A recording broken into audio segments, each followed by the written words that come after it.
Hello. One second.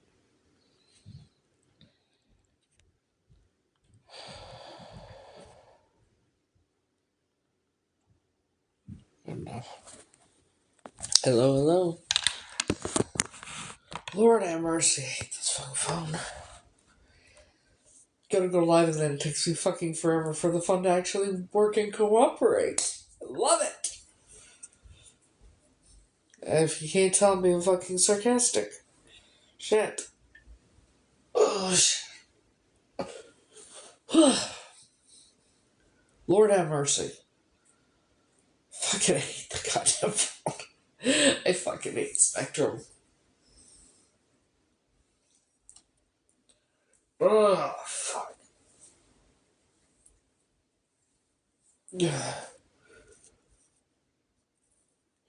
Well, Lord have mercy. Hello, hello, hello. How is everyone? Hello. Hi. How are ya? Arnold Horshiak. Hello. How are ya? Joey Tribbiani. How you doing? You have to have back surgery. I'm sorry to hear that. That's not good. I've been told by people that have had back surgery, do not do it. What's going on with your back? My fingers itch.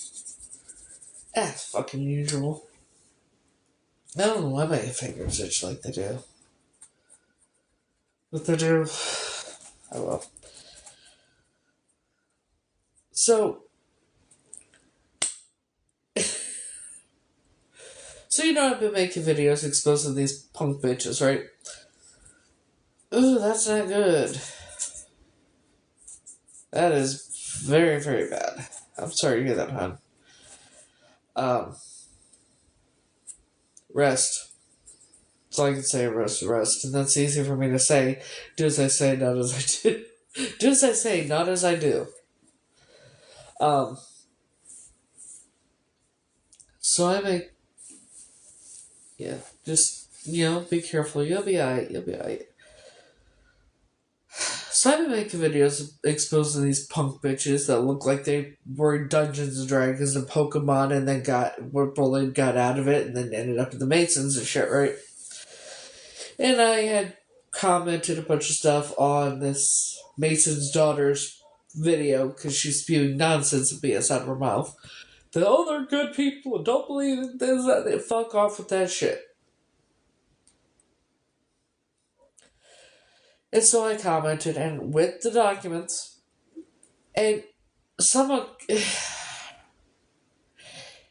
You can't fix stupid. When people don't want to believe actual factual documents, one commented on the document that I showed of the Mohassen Cauldron. He's like, that has nothing to do with the Masons. Far from it, bitch. And then he didn't say bitch, I said bitch. He's like, far from it. And I commented on that comment, and with the certificate from the fucking Roosevelt Temple for Howard, and I just simply said, common sense is not that common. Because people don't seem to grasp the concept that there are more things connected to the Masons than just the Masons and Eastern Star. Mind-blowing, isn't it?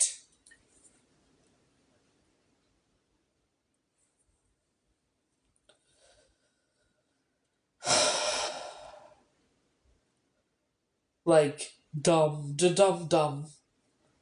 Jesus fucking Christ.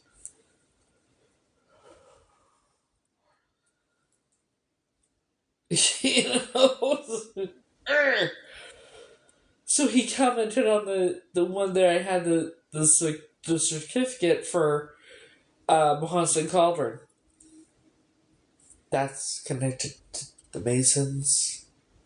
Just like Eastern Star, just like Order of Aramis, and that kind of thing. But common sense is not that common because people are so goddamn stupid. saying. Lord have mercy.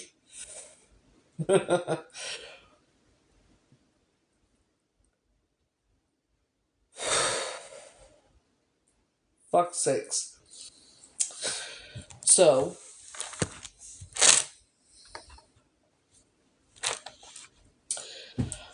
the, found out, I figured out what, the, the room, the apartment that I was taken to, with the room with with the tunnel and that, I know the address of that place. I now have the actual address of where that apartment is, and the tunnel in that is no. They like, just like they did at the temple, they took it out, or what? They didn't take it out, but they sealed it off. Because that room is no longer a room, because the place was renovated in 1987 after it changed hands. And so, because of it was deteriorating, it was bad, I guess. So they did renovations, and because had it up to, had to improve it because of fire codes and that kind of thing. There was no windows in that room. Yep, that's true. So what they did was expanded the kitchen, because the bedroom, in order to get to that bedroom, you have to go through the kitchen.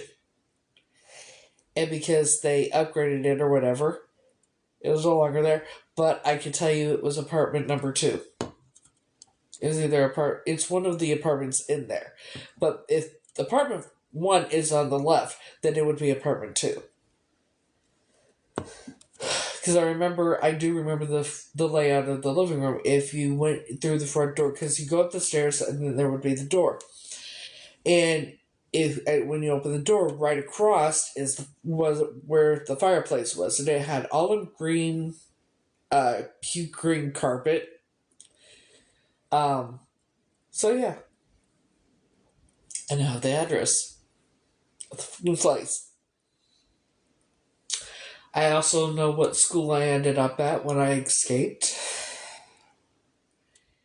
and it would have taken me approximately about 10 minutes to get there. Well, not even 10, about between 5 and 6 minutes to get there by running. And Linda would have had to notice I was gone within 30 minutes. And so that's how she ended up catching me right. I was like 10 feet away from the goddamn door when she grabbed me. And it was Grant Elementary School.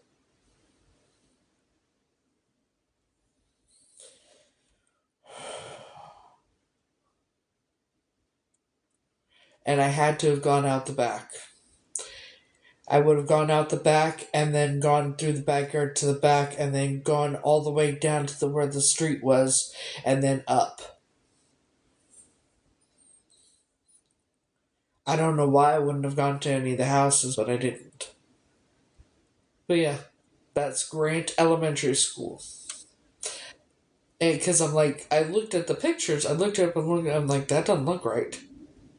And I asked AI again, and then I found pictures from back in the 80s, around that time, because to get to it, all you gotta do to get in the parking lot there is, off the Spruce Hills Road or whatever, is just pull in there, and there was the small parking lot on the left, and then there was the playground, and that's what it was back in the 1985. So yeah. I know the address of the place, of that where that room is. I know where that fucking school that I ran into. I know the address where Joan and Jack lived, where the blue house is. I know the address of Alton Howard's old house. And ironically, I saw the pictures of the old house, including the basement. Now, I remember the basement was it was a, completed basement, nice carpet, nice basement. Pieces of shit people, but nice, you're right.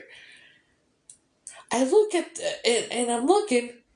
The bar's still there, but the carpet had ripped up. It's like they took everything out of there, and now it's an unfinished basement.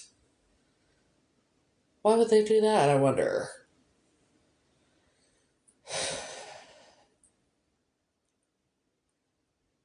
So where I was kept in the cage was Joan and Jack's house the whole time that I escaped, and then they integrated me into their fucked up family after I survived.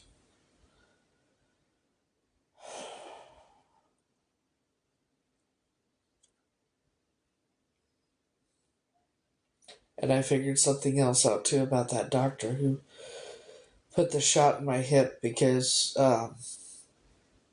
he was most likely part of it, and he most likely whatever he put in my hip wasn't just to get me to be able to stop urinating, but also so he could do whatever he did. So, I have so much evidence I'm taking with me.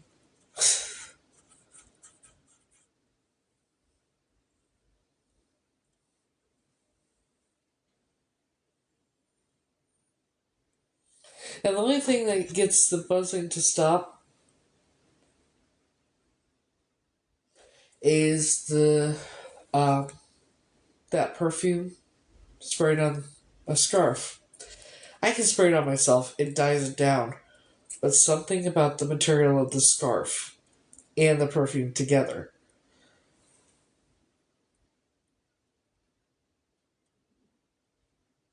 Winter 26 by Fern, and either satin or polyester. Scarf, shirt, something. I might have to spray it again. But yeah.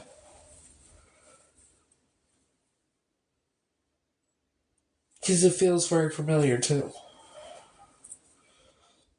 And when I smell it and with the scarf, the material, it completely stops it for a while.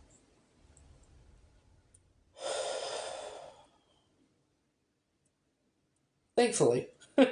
you know, thankfully. Because it got to be where I didn't know what to do because it got to be debilitating for a day or two. It just got really, really fucking bad. So at least now I know what I need to do to stop the buzzing vibration sensation, which is fucking horrible. And that kind of thing, and just have my evidence with me when I go and that kind of thing. Come to find out, there are other survivors of this shit from that area, from the Mason that survived with the Masons and Eastern Star and that did for ritualistic abuse, and they reported it, but unfortunately they haven't really had evidence. I have evidence. Also, I found out that with the adoption decree, it's supposed to list the parents, the biological mother at least, but it doesn't. It was a way so they could adopt. It was basically saying I had been abandoned. They didn't know my family. They didn't know my parents or whatever. It was a way for them to be able to adopt me legally. But once my real identity is proven, that's null and void. Um, you know.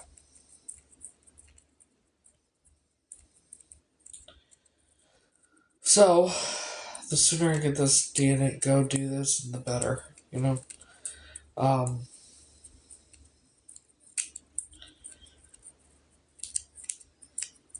nervous because even with all my evidence, being gaslit by so many people that were supposed to protect me and help me, and that to not believe, saying they didn't believe me and say that I'm crazy and this, that, and the other when I'm not. So I'm nervous. I'm like, what are they going to say? What are they going to think? Are they going to believe me? Are they going to listen to me? So yeah, when you deal with all that, you want, it's like, and then I go back and forth, but maybe I shouldn't go. Maybe I should just move on with my life and just drop it, but I can't.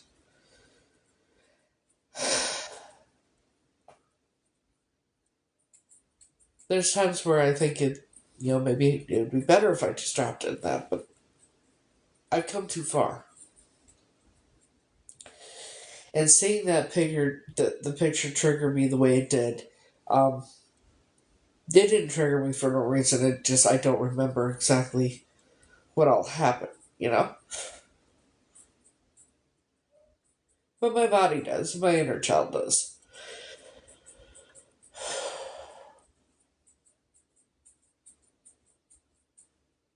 I don't remember being branded. I don't remember how I got the scars, nothing like that.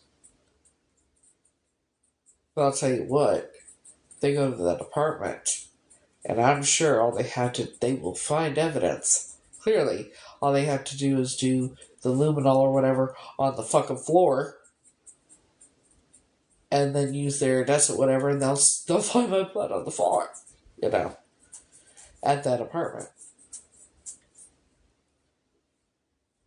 and they'll find the tunnel that's been sealed off.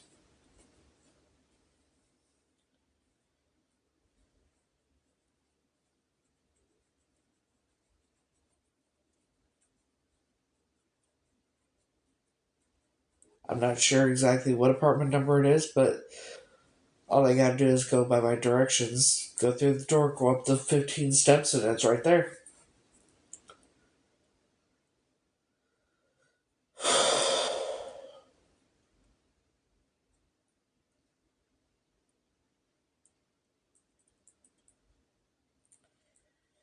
It's crazy, you know? After so many years, my life is about to change. It's kind of scary. That's what scares me, I think, is the unknown. Not knowing what to think or what to expect. My whole world is about to change.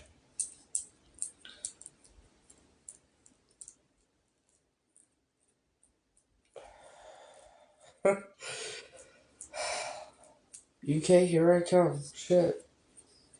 Not yet, obviously, but soon.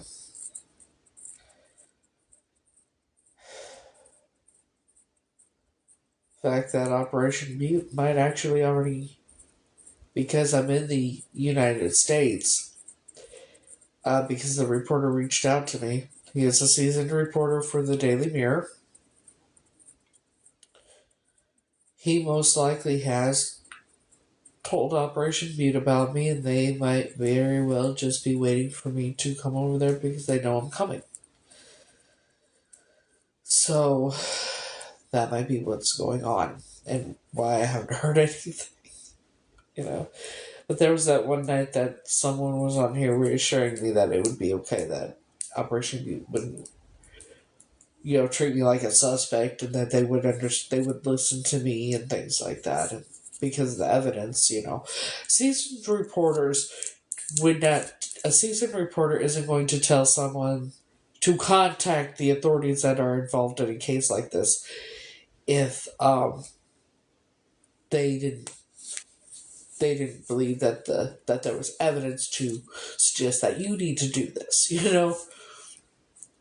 And I gotta remind myself of that.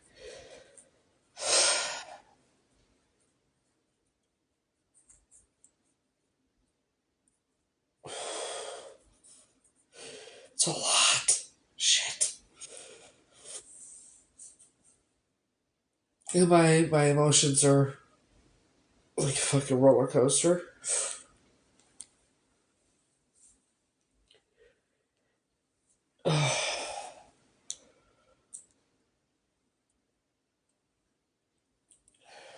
I know I'll be alright. As far as will I ever come back here, I don't know. I don't know if I'll be able to.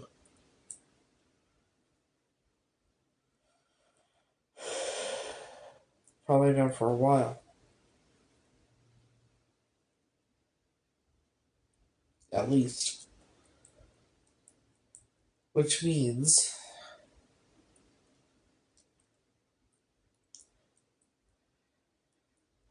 the one person I want to see more than anything, I may not get to see.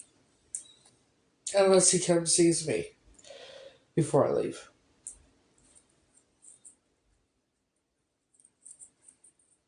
You know?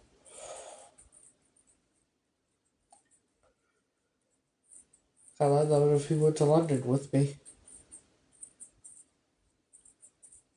If he could. He's the only one I trust.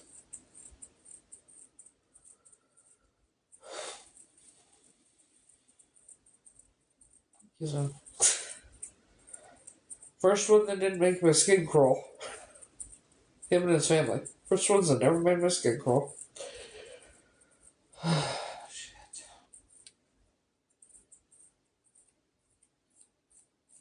Oh, also, the memory of the strawberry field in that may not have been a strawberry field after all. It may have been where I was living, and we may have had strawberry bushes and stuff. And to a child really small, like 2 years old, or 1.5, 2 years old, it would look like a strawberry field, you know? Because you gotta think, how big is a 2-year-old or 1.5-year-old, right? So even if it was the backyard and we had strawberry bushes or whatever, it would look like a fucking strawberry field. Because the house, I remember there was a house, and I remember when I sat on the bench with the man under the tree, there was a house facing the house.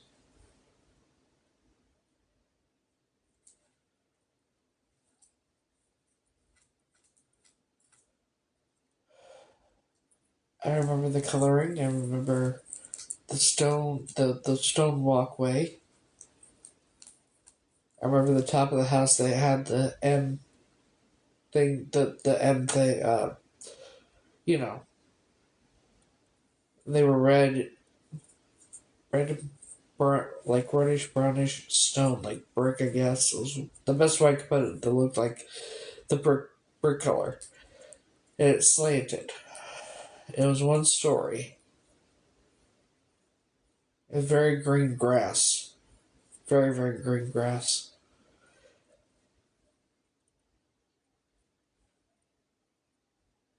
And a bench under a tree.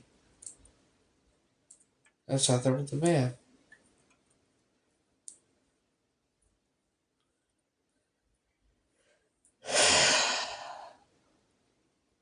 And then the memory of the woman in the room with me. I was on the bed and the TV was in the corner. It was dark. The TV was on. All I could make out was her silhouette, but I know she had shoulder length curly hair.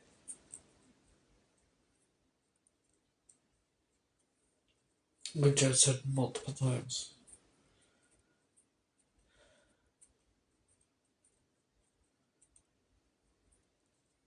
So I don't know. But I guess I'm gonna find out soon enough, huh? And then the material and the perfume together and just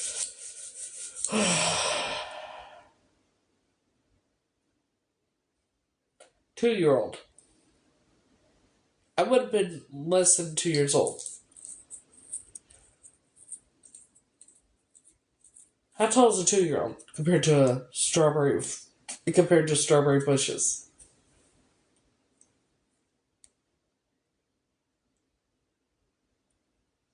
Okay.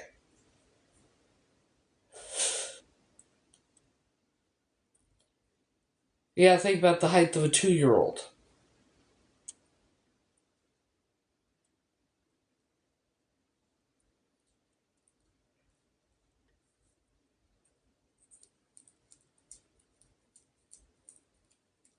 I remember strawberries. There could have been many strawberry, you know. Yeah. Could have been, like, I don't know. But there were, it did say there was, in that area, there were strawberry patches and that families would go pick the strawberries at and that. But I don't know, like, it's very confusing because what I remember is I remember strawberries and I remember, I thought it was strawberry field or something because I remember a lot of them, but I was so little, and then the man on the bench with me, and the house was stone, but it wasn't smooth. It was like, it was flat, but it kind of bumpy and rough. I don't know if that makes sense. Uh, but I remember the bench was facing the house, like the back of the house.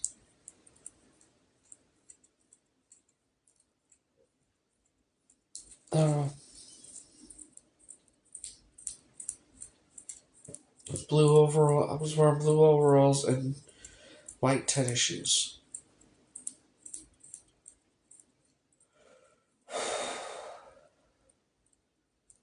And it was warm, it was sunny, and there was a breeze. I remember that. And the stone on the walkway was like different octagon shapes or sizes. Um, um,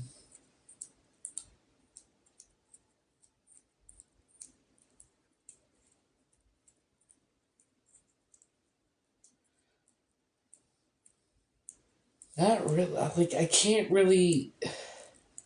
They were different colored, like different shades and that. But the house was a tannish beigeish color.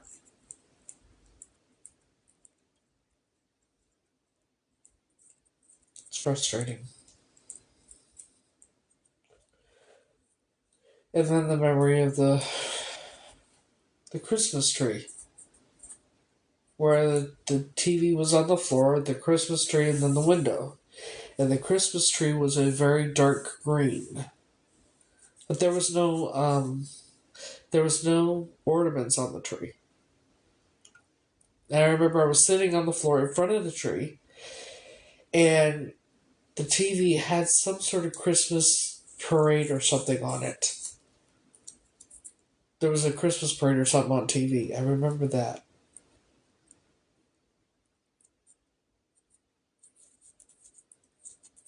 And the carpet was the same color. If you've ever seen Mrs. Brown's Boys, which is like my favorite show, if you ever watch Mrs. Brown's Boys, it's a British comedy.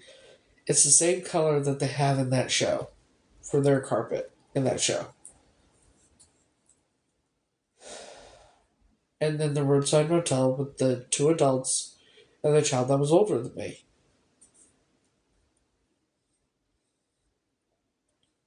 And then the orange the day I was taken, the orange shelving, the door went out, opened on its own.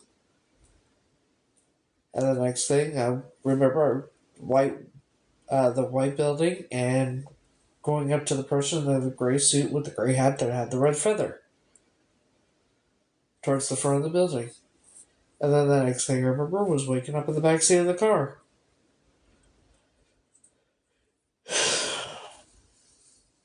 It's fucking frustrating.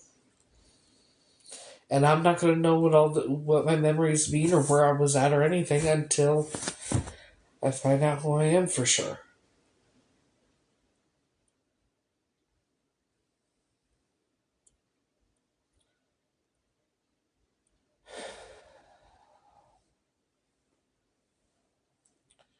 So it's frustrating, to say the least.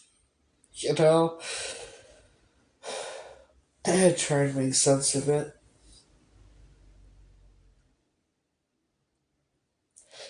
But those here's the thing, those are all really good. Like, I remember those. When I remember those things, I feel good. Like they're happy memories. Why the fuck am I crying now, damn it? Shit. I can't breathe. You can barely breathe.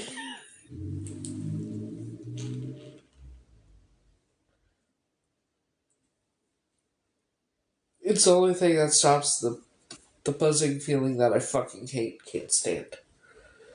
And the only reason that started is because I saw that fucking picture. So, the memories, like, I have those with the woman on the bed and the man in the garden or on the bench or whatever, and that feel like happy memories. And the Christmas tree. It's like a happy memory, but I can't understand. I don't understand why it's happy. I don't remember much. But it's a feeling I have. It's a feeling I have. That's all I don't know. I can't explain it. Does it make sense? Even though I don't remember much, that it's a happy feeling when I think about them. When I think about the memories, those memories. I don't know if that makes sense. That they're happy feelings.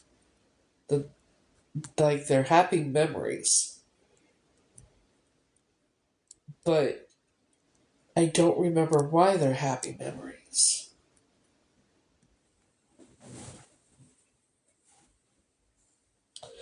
I don't know if that makes sense. you know? Oh, shit.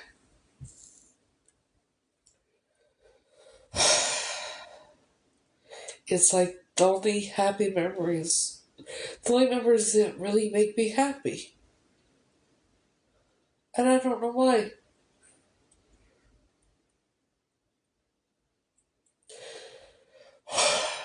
It's crazy. I'm not crazy, but it's crazy that these memories are a happy feeling that bring me happiness, and I don't know why. It had to have been before I was taken, obviously, clearly, because I was told I imagined it. They weren't real. You know?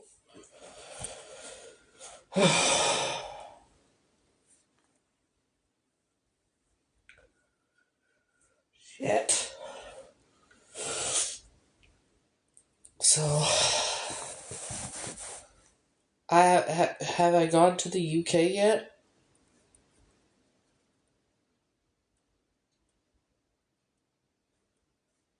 No, I haven't. I have my ticket. I'm rescheduling my ticket when I get paid. Oh,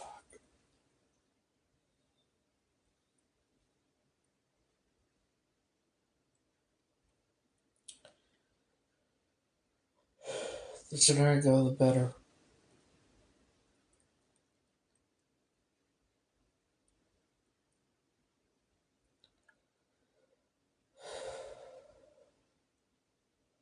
The markings I thought were birthmarks, they're not.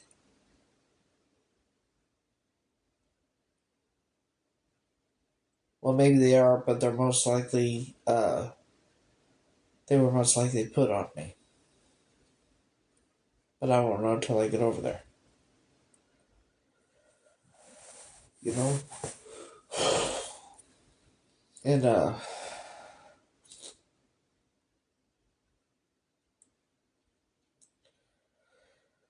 I think that's the one thing that scares me is the unknown of what's to come. And that my life is, life's about to change a lot.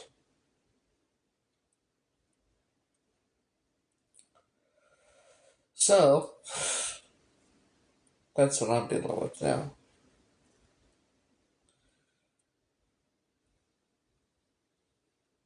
And I'm trying not to think about the other. I don't want to think about the other.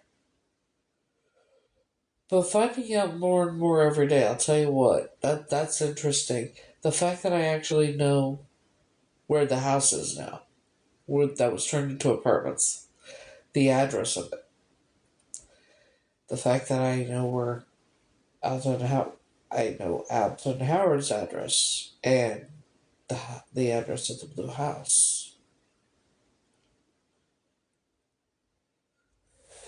And the school I ended up running to.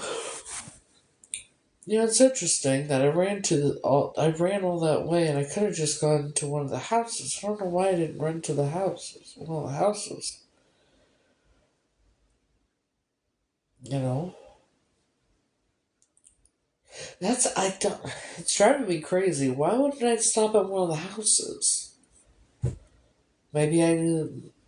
Well, in these cases, 9 times out of 10, in the neighborhood where Masons and Eastern Star that are, the neighbors are too. You know.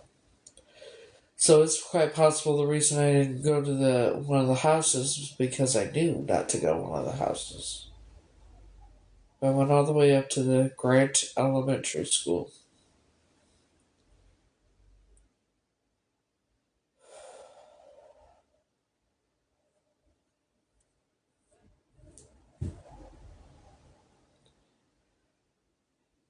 Ten feet away from the fucking door. And she caught me.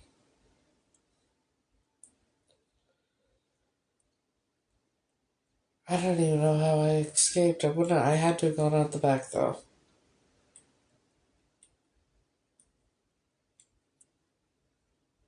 But I don't know how I got out of the cage. I don't remember getting out of the cage. I don't remember going out the back door. I don't remember how. All I remember is running. That's all I remember is running. Unless when I went out the back door, I ran up the hill and went down, but I don't know. And then that's how they could have, that's might be how she saw me. Maybe that she saw me and grabbed the keys. But then she would have caught up to me a lot quicker than she did. So she had to have noticed I was missing and gone after me. That's the only way.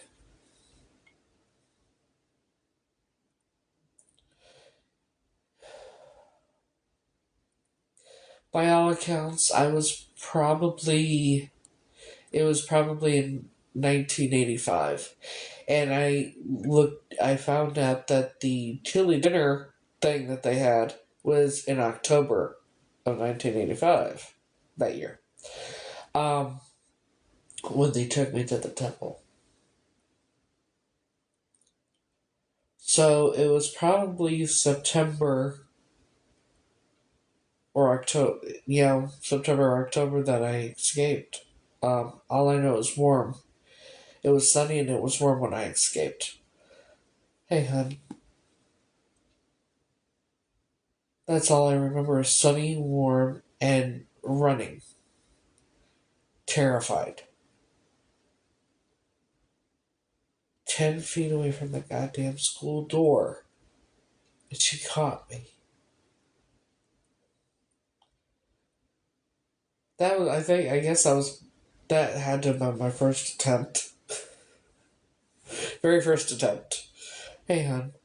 Um, the second attempt was when Sue left the car running with the keys in it. I drove through the garage door. And the third attempt was when Sue was driving the car. I tried jumping out of the car while it was in motion. Yeah. But knowing that there have been reports about like the workers finding the staircase and finding the room and everything with the pillars and the fireplaces. And what I remember when I went in that temple is the layout of what it was.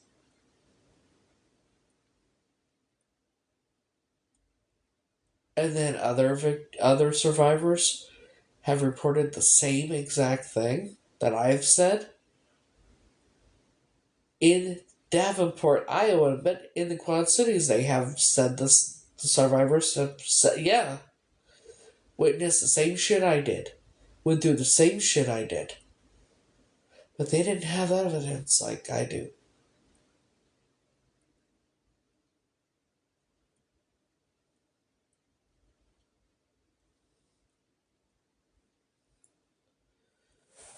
And now having the address of that house where the apartment is, where that room is, well, was, where the tunnel was boarded up. And all I have to do is go there and look.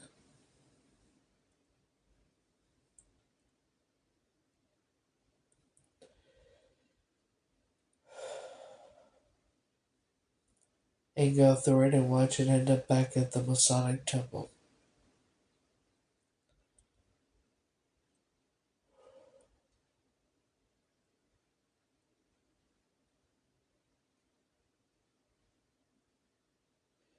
And go to that, go to Howard Nelson's old house. They'll find a two-way mirror in the basement bathroom. Unless they took it out, which is possible, since they stripped everything down and now it's not, you know.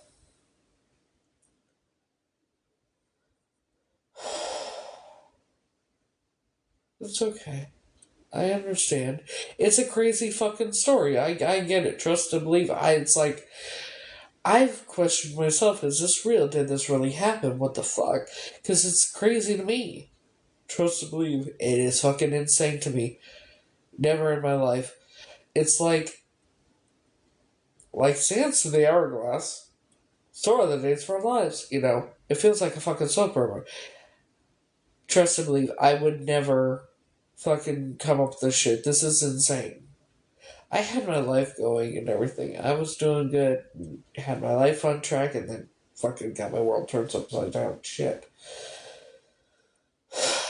But look how far I've come and now I'm like all the detective work and that I've done and everything I've found out and finding the actual address where that apartment is. And finding out the name of the school and the address of the school. Oh, the house is still there. Which house? The blue house? It is still fucking there. It is still, well, I'm sure it's changed because now somebody owns it now, but Howard and Alex's house is still very much there. However, it's now an unfinished basement, which is very interesting, isn't it? But yeah, it's still there. The backyard will still be aslant, and the door will still be leading down to the backyard. But they're both still there. They are. The apartment has changed though because they did renovations in 1987 because it was falling the fuck apart. It was horrible, I guess. So it changed hands in 1987 where they did renovations and got it up to code and everything, and sealed up the tunnel, obviously, and took out that room because it had to be up to fire code standards. And the room had no, it didn't have a window or anything in it. So, but I know the address now of the house, and all they have to do is go to the apartment that I give them directions to. They will find evidence. They will find the tunnel because that shit you can't you can't get rid of the tunnel. It's there. It would be too expensive and too much work, and the easiest way is just to board it up and seal it off. But yes, these houses, these mansions, because they're mansions originally, they were turned into apartments, and yes, they did have secret tunnels to where they could move around in that. See, the lady that lived in the first apartment as you go in, because I described it to AI, the apartment, how you go in, you go up and 15 steps up, and it gave me the address, and I looked at the pictures of that, and the kitchen looks familiar. There was a fireplace right, yeah. So all they have to do is go up, and yeah, the outside of the house looks familiar. I accept it's changed because the renovations and everything, not falling apart anymore. But yeah, it's all, they'll find it. It's a lot, you know.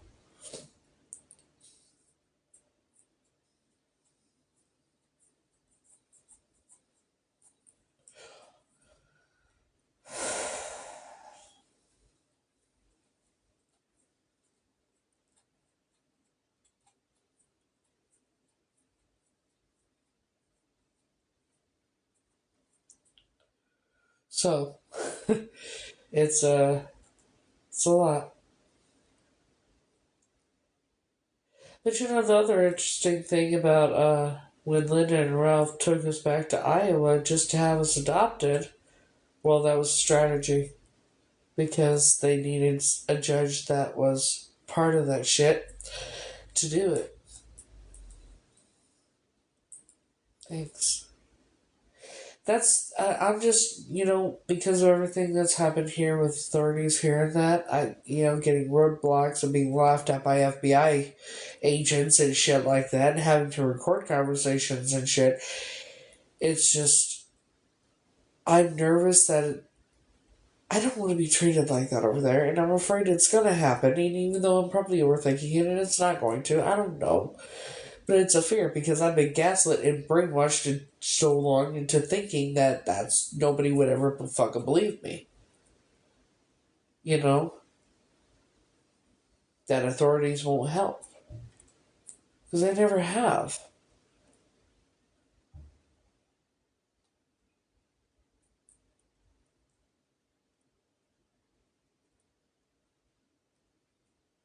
And doctors doing what they did, and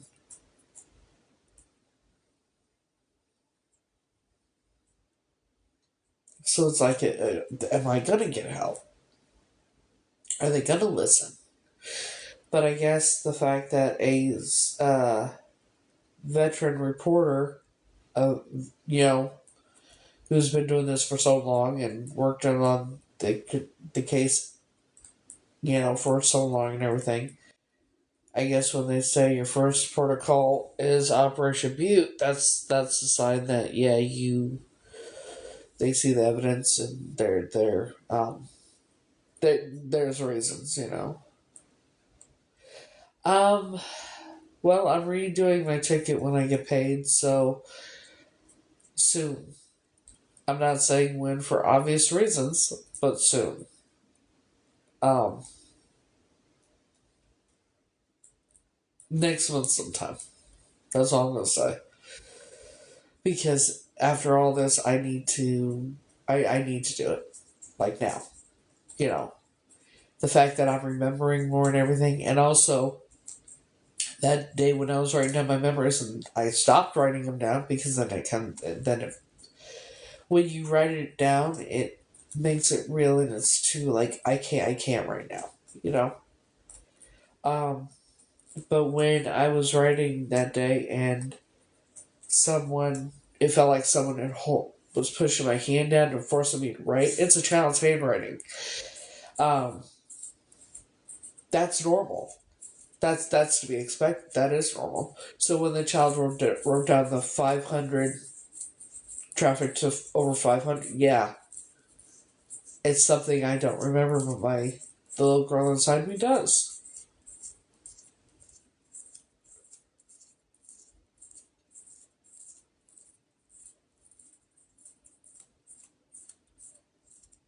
You know. Oh shit! I don't want to cry.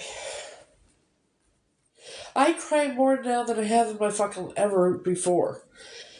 And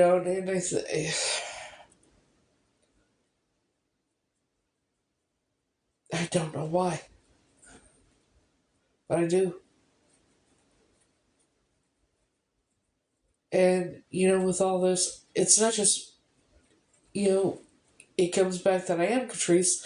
I'm not just solving that case, I'm solving another one too. Because Brad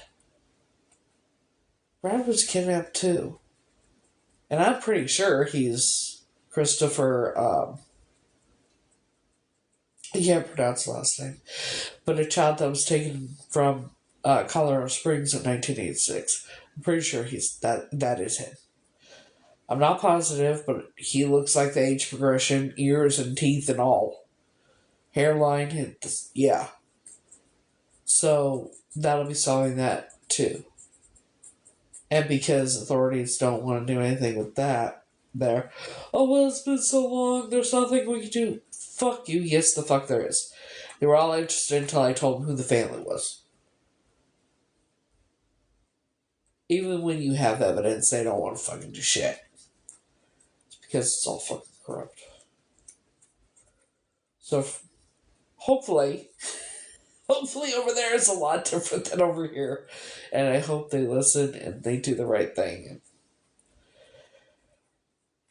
With the citizen reporter, like the one that reached out to me and told me that to contact that, it's a good sign. And so Operation Mute might very well, just because of me being in the United States and that, exactly. Me being in the United States and that, if he has told Operation Mute about me, which is very likely, because of jurisdictions and everything, they might actually be waiting just for me to come there for when I request to speak to them. And I completely understand that, because I did tell him that I was coming there in a couple months. So that might be what they're waiting on. I don't know. Or I don't know what to think. But I'm really nervous because look at all the shit problems I've had here.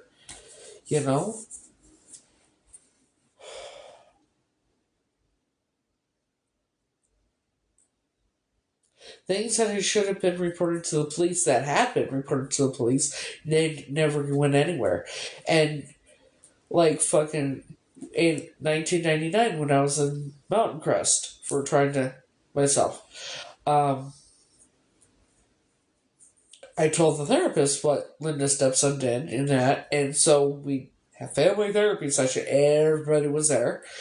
And so we go in, we sit down, and the therapist goes, "Now, this is what Heather did about what he did to me." And Linda immediately said, "That never happened. She fantasized it." The therapist says, "You're right, it never happened. She did fantasize it." That was the end of that. And then I got up, walked out of the room, went to my room, and just laid on the bed and cried. Told another therapist, and a few days later, I got a call from Linda yelling at me about talking about it, and said that if I mentioned it again, I was going to get sued for defamation of character. Now, how would Linda have found out that I told the therapist that? Police never contacted me.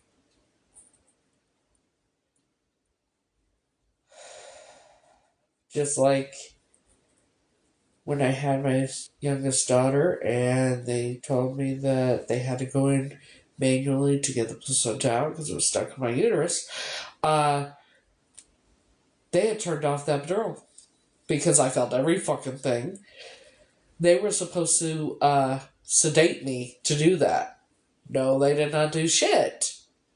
It was to torture me, to cause me more pain. Then the doctor told me I had to have my tubes tied because he said if I got pregnant again, I had an 80% chance of not making it, not living. Doctor told me that. That was a lie. That's like, no. And then when I started lactating months later, not breastfeeding at all, and then having the monthly for 3 months, Going in for surgery at 9:30 in the morning and waking up about 4 or 4:30 in the afternoon, that's not normal. And I described the pain to AI and then what happened, and it said most likely they had done some sort of DNC. I was most likely, well, yeah, when you start lactating, there's only one reason for that.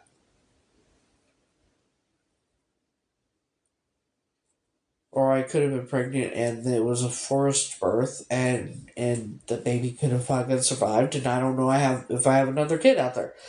We don't know. Yeah.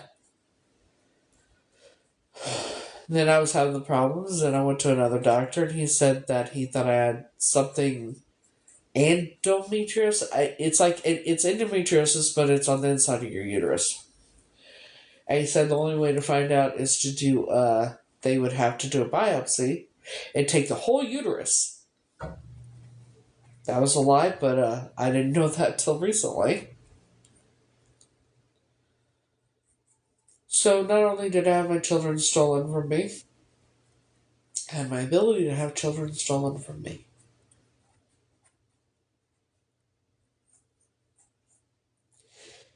And my children believe the lies I've been told.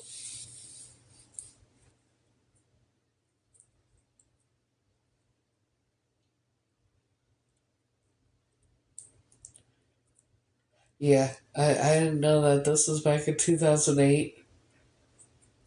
Had a partial hysterectomy, the first partial hysterectomy, 2008. 2012, I was having problems again. Obviously, didn't have the monthly, but having problems. And they did an ultrasound, told me that I had cysts the size of a golf ball on my ovaries, and then with blood in them, and they had to do the hysterectomy. And it was a couple months after that that they did the hysterectomy.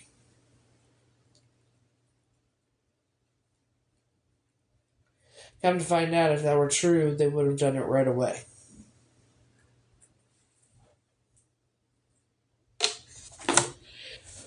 So they wanted to make sure I would never be able to have children, even if I had a surrogate.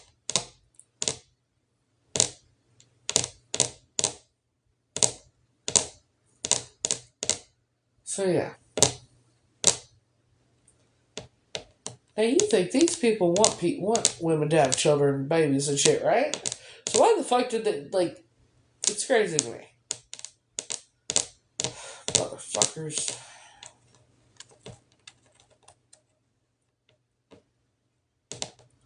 So yeah. So my daughters believe the lies they've been told because, look how many people are in that goddamn fucked up evil cult. And, got doctors, judges, lawyers, you name it. FBI, politicians, you name it, right? So of course they believe everybody over me. You have me saying this, and then you have everybody else saying this, right? So, me going over there is not just... It comes back as Catrice, right? Me going over there wouldn't just be solving the mystery and putting an end to the corruption and shit, because that's what's going to happen, and solving another case, but it clears my name.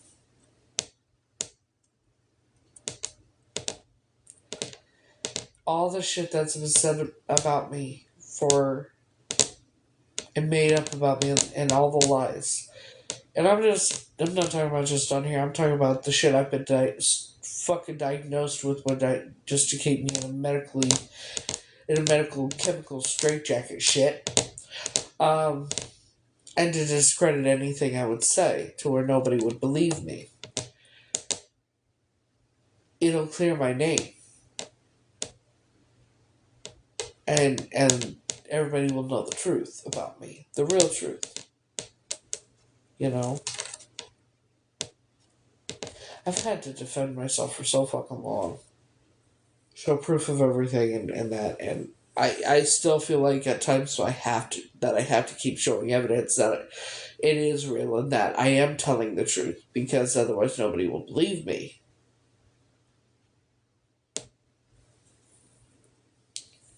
And even with the evidence, I'm like, are they? Even with the evidence that I have all this fucking evidence. I have newspaper clippings showing that they're part of the Order of Aramet, the Eastern Star. Even with the reports from the '90s about what my memories, what I remember of that temple and everything else. I didn't know that it had been reported. I didn't know anything about it.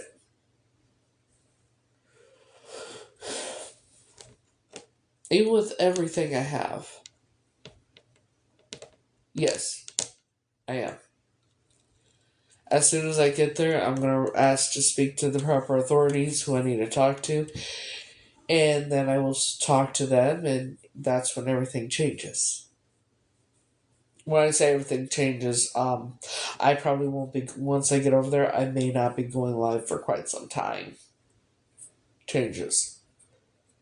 Because I may be put in I'm going to be put in protective custody, there's no doubt about it.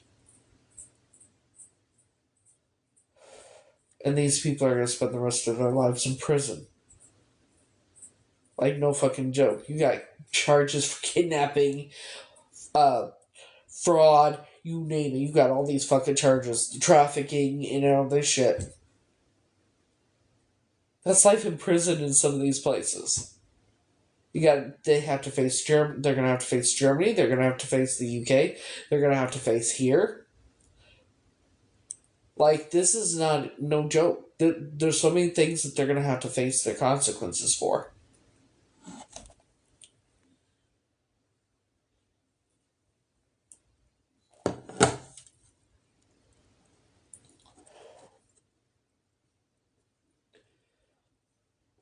And this is going to be huge, and even I'm not comprehending on how huge it's going to be. It's going to be fucking international news shit, okay? This is not how you want to get famous, I'll tell you what. Not how you want to get famous.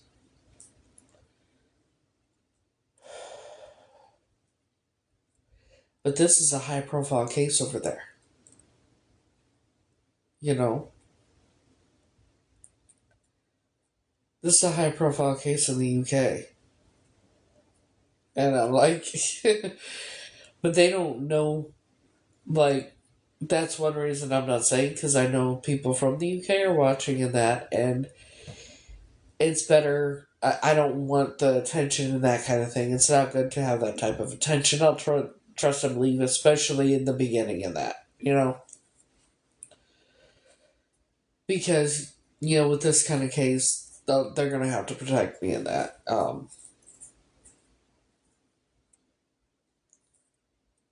I said I was the key to take it all down, didn't I?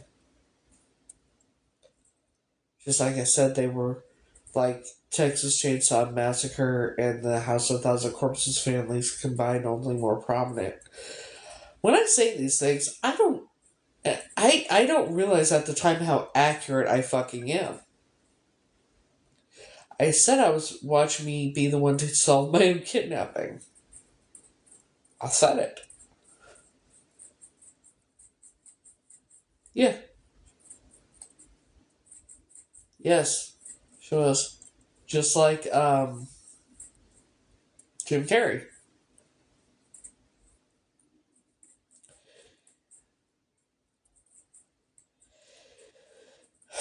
They have a tendency to go after the people that are exposing them. Try me, motherfuckers. You feel a frog, you fucking leap. Thing with me is, they've shown me that they could have taken me out a long time ago. They've tried. They cannot.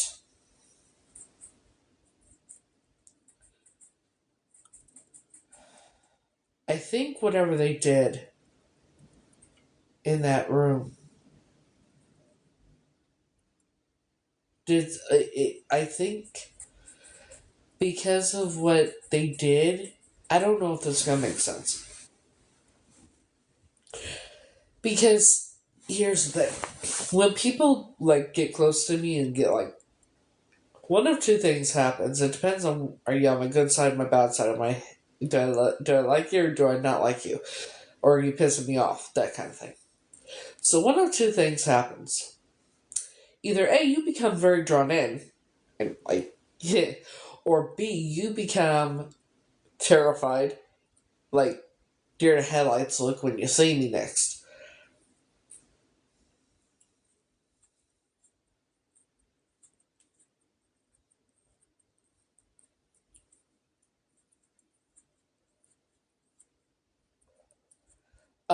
It's they're survivors of that of ritualistic violence and ritualistic abuse done by the same fucking cult in the same motherfucking area. Yeah, it's documented. It's documented, but they didn't have the evidence like I do. But see, I don't know what happened. So evidently, it depends on what side you're on to me. For me, but yeah, and like I've talked about like how I went back in 2000, 2001, I injected with over 600 units of insulin and I'm not diabetic and I woke up the next day, doctors didn't believe it. That's because I shouldn't have survived. It should have put me in a coma and I would not have made it till morning. You know, just like, the guy Jake, the homeless guy Jake that put the street F in my cup, uh, that should have taken me out. That's why he was so shocked and pissed himself when he saw me. I backed him up to a tree. I tracked him down, parked my car, got out of my car with my tire iron, backed him into a tree. He pissed himself. And anytime he saw me after that, he would immediately get on his phone and text somebody. Within 2 minutes, somebody was there to protect him from me. you know? So with the street F, it was like 48 hours, like over 48 hours later, I was giving myself Narcan. I had not rinsed out my cup. I just kept filling it and drinking. Yeah. So yeah, over 48 hours later, I was giving myself Narcan. I shouldn't have survived. But all it did was make it to where I couldn't work out for a week. Just like when I did, when I was shooting up. Um, it was HC and M all combined, pre-mixed from the Mexican Mafia. I felt the whole thing full and did it all. Got sick, took a sleeping pill, went to sleep, woke up like the next day and I was just fine, never did it again. That doesn't happen. Don't do what I do. Don't do what I've done. Just like when Numbnuts drove on the military base, and if you're putting the gas pedal to the floor, you're going how fast, right? At least 75, 80 miles an hour. And I was not wearing a seatbelt. And they put the wall up, right? The barrier. I was not wearing a seatbelt. All it did was chip off my wrist right here and right here, an identical, like, mirror image of each other. That's all it did. It hurt my chest too, obviously, but it was more like, well, it didn't really hurt my chest. It was just my arms and my wrist and my hands. That's all it did. Um, but yeah. And wouldn't you know it? Him spending only a month in jail, that's not a thing. He should have been in there a lot longer. But of course, he was my handler. Just like every one of my exes. It's called yeah, that's a handler. Linda was my handler.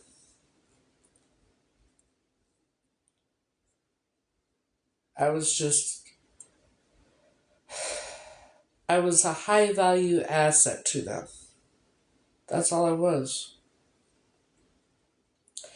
John and Jack treating me like I was their favorite was to keep me close.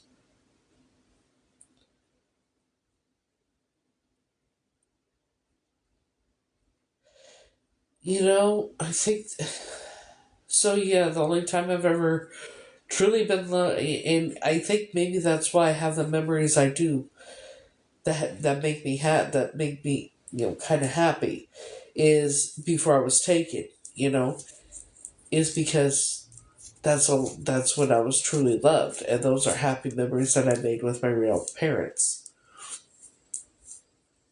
Maybe that's why I have those memories. You know.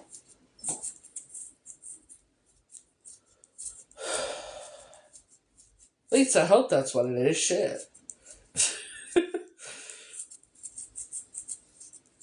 When the woman on the bed, the feeling I got from her was she was very loving and she really cared about me. And just like the man on the bench I was sitting with. I sat on his lap, I think.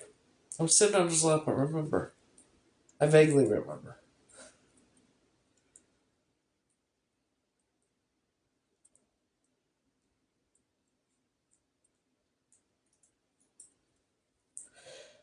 So, with the memories I have there before I was taken, my parents definitely didn't sell me.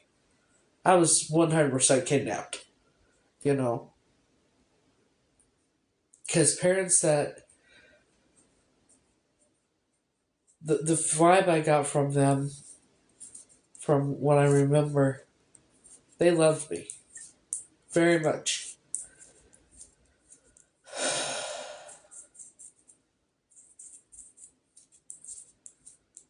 Well, I can't really forget it because, I kind of gotta get over there and I gotta tell the proper authorities.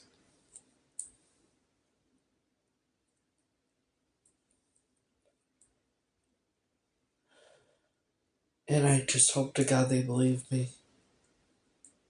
I do. I fucking hope to God they believe me. I guess it's a good sign with a seasoned reporter telling me first protocol. Someone had commented, had been on here. They were from the UK. I don't remember who the hell it was, but I think it was a woman, and she was letting me know that it was going to be okay. That Operation B would treat me. They're not going to put me in jail or anything like that. That's one thing I'm worried about, right? Going to jail, come to jail in a foreign country because I come over to tell them, hey, look, I need a DNA test, because I understand because I've had problems before. But she was reassuring me that it was going to be okay and that they would make sure I was safe and that kind of thing. So, but even with that, I'm still like, are they really going to, because I question everything and obvious reasons, It's just a lot. And I'm still like, is this even real? It doesn't feel real. I know it's real though. But I think it doesn't feel real because it's a lot and it's crazy. You know what I mean? I do not feel like joining anybody's live. That's the thing that people do not understand. I'm going to make myself abundantly clear. I don't join anybody's live. I'm not. That's not me. I'm good. Um, you know, I don't need to do that.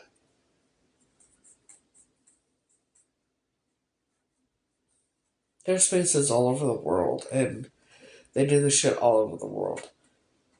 And what's funny to me, I'm sorry, what's really funny other than the fact that they're terrified and it's fucking funny, and they've shown that, um, is when I go and I stitch one of their videos, right? And they report me for misinformation.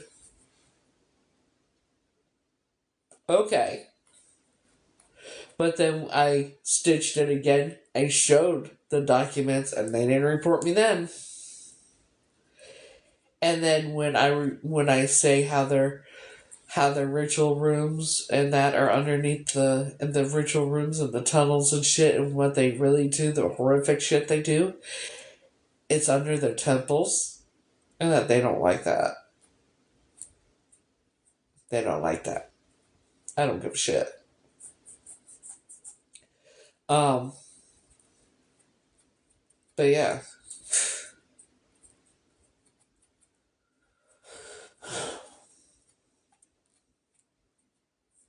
Most likely, yes. It's not a legend, honey. Like, you would be surprised where these tunnels are.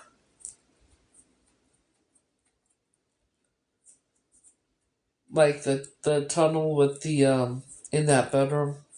Well, it's not a bedroom anymore. Um, that's on the second floor of an apartment.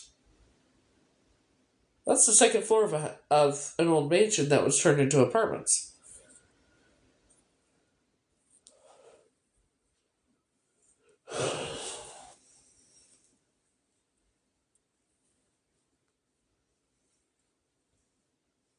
And they would be like the servants' quarters, and things like that.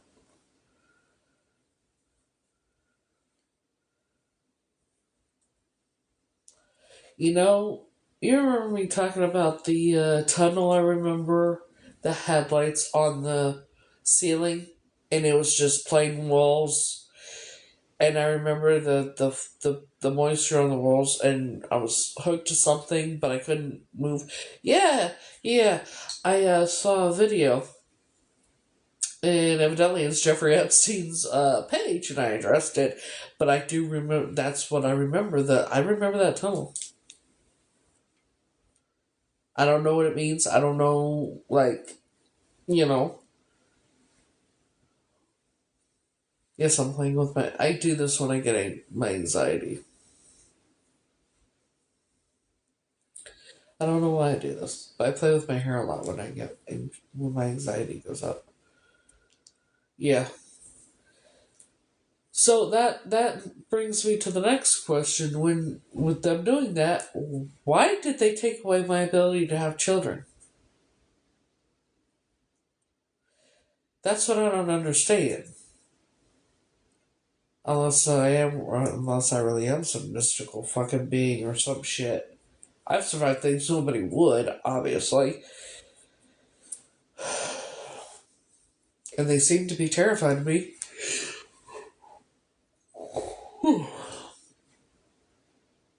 I've shown that they're terrified of me. I got the video from West Palm Beach.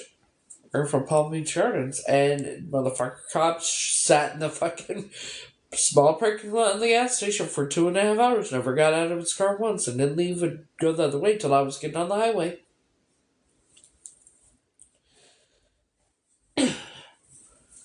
Cop rude with me when he shows up, and then he looks at my driver's license and hands back, and then says, "Now you know, if you come back, be arrested for trespassing, right?"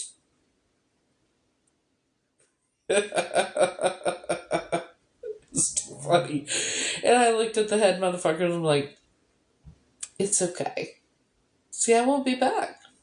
See, unlike some, I said, see, I'm a real child of God, unlike some who sell their souls for monetary gain."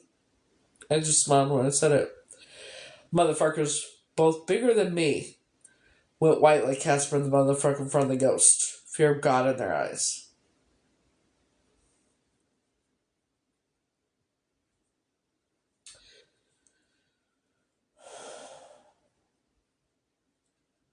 And anytime they got close to me, the closer they would get to me, the more visibly nervous they got. And like that one dude who showed up in the big white truck, "Yeah, I'm here to talk to the higher up." "I don't know, I'm not part of it, I just do work for them."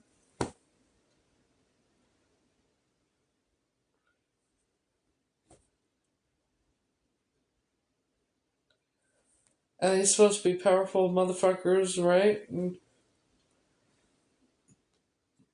fuck you. You know? That is like some chicken shit motherfucking shit, you know? And them all wearing the same kind of clothing. The dress pants with the dress shirts, sleeves rolled up to the elbows. Get new fucking outfits, dude. Shit. Your clothes are out of date. They're out of style. What'd you do? Your grandfathers handed down their clothing too? Fuck sakes. Well, I'm in their fucking book somewhere. Shit. I don't know if it's under a name, I'm sure it has to do with Howard and Alpha and Jonah Jack. They know whatever it was because when the guy from South Africa contacted me, right? Trying to recruit me and shit, and then I said, what do you know about Heather McCord? What's in your book about her? All of a sudden, I gotta go by. Then he blocks me, then unblocks me and says, you're gonna, I'm in Chicago now. Or he says, I took screenshots of everything. You're gonna, I'm in Chicago now. It's like, okay. And then blocked me again. That was months ago. Took screenshots of it. Just like I commented on the fucking main Illuminati's motherfucking page. With over 100 some odd thousand followers. Who I'm gonna take him down, who Grandmother Hayden was, all that shit. Howard, all that, right? They liked it, then unliked the comment. Play with me. Like, you know. And then them knowing Howard's middle name off the top of their motherfucking heads.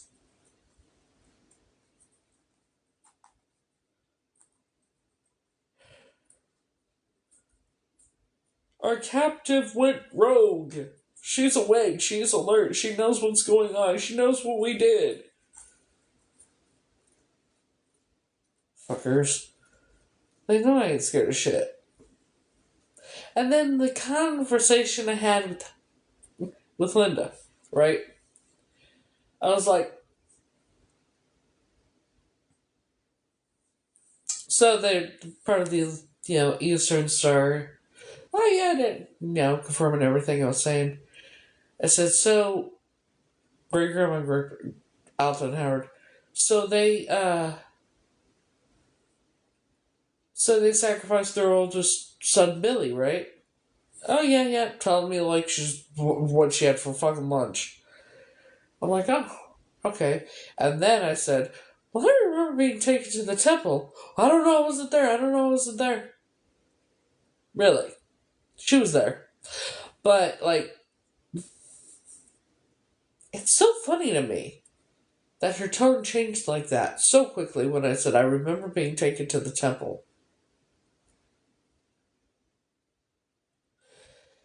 Just like when she and I had that argument, and when I was getting ready for the day, and her brother is behind her, and we're arguing, and she turns around, looks at him, and says, and he walks off.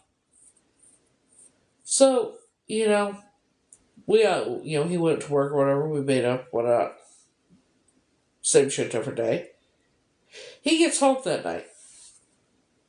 I'm sitting at the desk. I think I was scrolling or on TikTok, whatever. I don't remember what the fuck I was doing, but I was sitting at her desk, right? I was doing something. He's going, gets changed, gets his dinner, go, whatever. After he gets done, he comes to me. He's like, I want to talk to you about something. I'm like, okay, what? He's like, what was that with you and your mom earlier? We fought. We had an argument. We squashed it. We made up. That was it. It's over and done with. And he's like, I was ready to beat your ass earlier. I was ready to beat your ass for that.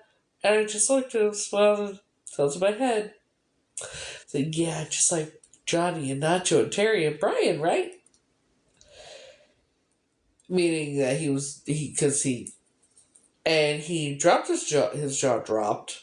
He went pale, shock on his face, and then didn't say a motherfucking word to me for 2 days.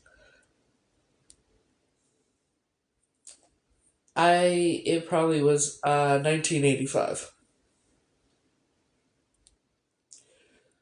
So it depends. If I turn out that I am Catrice, I would have been 6. About 5. I would have been 5 going on 6. No, I would have been 5 years old going on 6. 1985, Darylyn. I would have been 5 going on 6.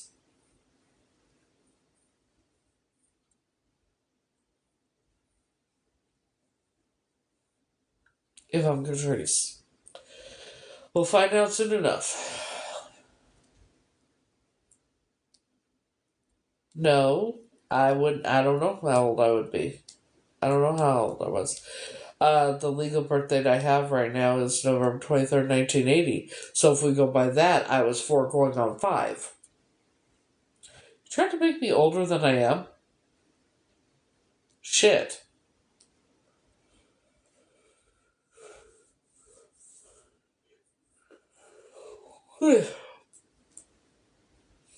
Might be old, but I ain't that old, motherfuckers. I wish I could. Shit, you know. I wish I could 420. Fuck.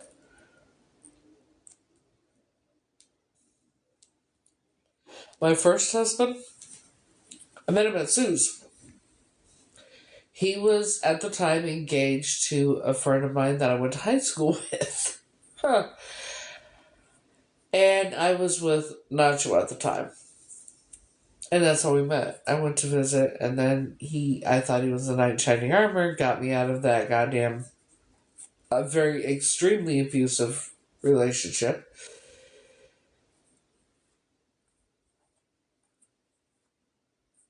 Yeah, I don't think that works like that. I don't even know. Fuck. Anyway, so he gets me out of that relationship. I go and I end up moving in with Sue and all of them, right? We spent almost all the time. We were together. Him and I were together 24/7, except when at night when I go to bed. So that was for the first week, and then the second week, we got together. He went to the hospital. I went with him. He ended up calling and breaking up with her because she was cheating on him too. Anyways, at least that's the story. He was my first handler outside the family. Well, no, Nacho was the first one, then him. Um, so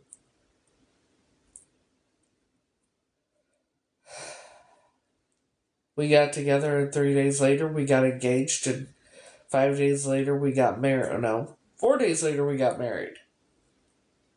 Yeah, we only knew each other for 2 weeks and got married. And then Sue called the cops because we were arguing, and she supposedly thought he was going to hurt me because I was pregnant. And so the cops came. He had a warrant for his arrest for DV on his second wife. I didn't know it was his second wife at the time. Clearly, I didn't know much of anything about him. And he went to jail, and we're sitting there talking. And Sue goes, "You know, fuck sakes." Turn it off. Okay. She was like, "You know, I bet if you call and talk to Nacho, he'll take you back." Yeah. She got me to go back to the most abusive motherfucker I had ever been with. And when I left him for good was the day after he tried to drown me. He said we were gonna go to the lake with the roommates. What? Nacho?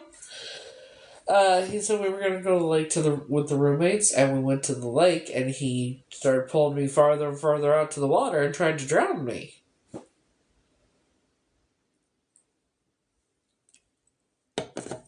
I got away. I got back up to the beach. I'm crying the whole time. Got in the car, turned on the car, and it was song "Dreaming." Selena "Dreaming of You" came on. I don't know why I remember that, but I do. And then that night. Yes, I was pregnant with my oldest. I'm alright, I'm hanging in there. I was pregnant with my oldest when I was like 4 or 5 months pregnant with. No, I was about 15 weeks along when I got married to my second husband. We only known each other for 2 weeks, you know. But that night, um, I woke up and he was on top of me, choking me, trying to kill me. And so I started moving, and he got off of me, turned over, went to sleep. Now, mind you, he was fine that day. The next day, he was so sick he couldn't get out of bed.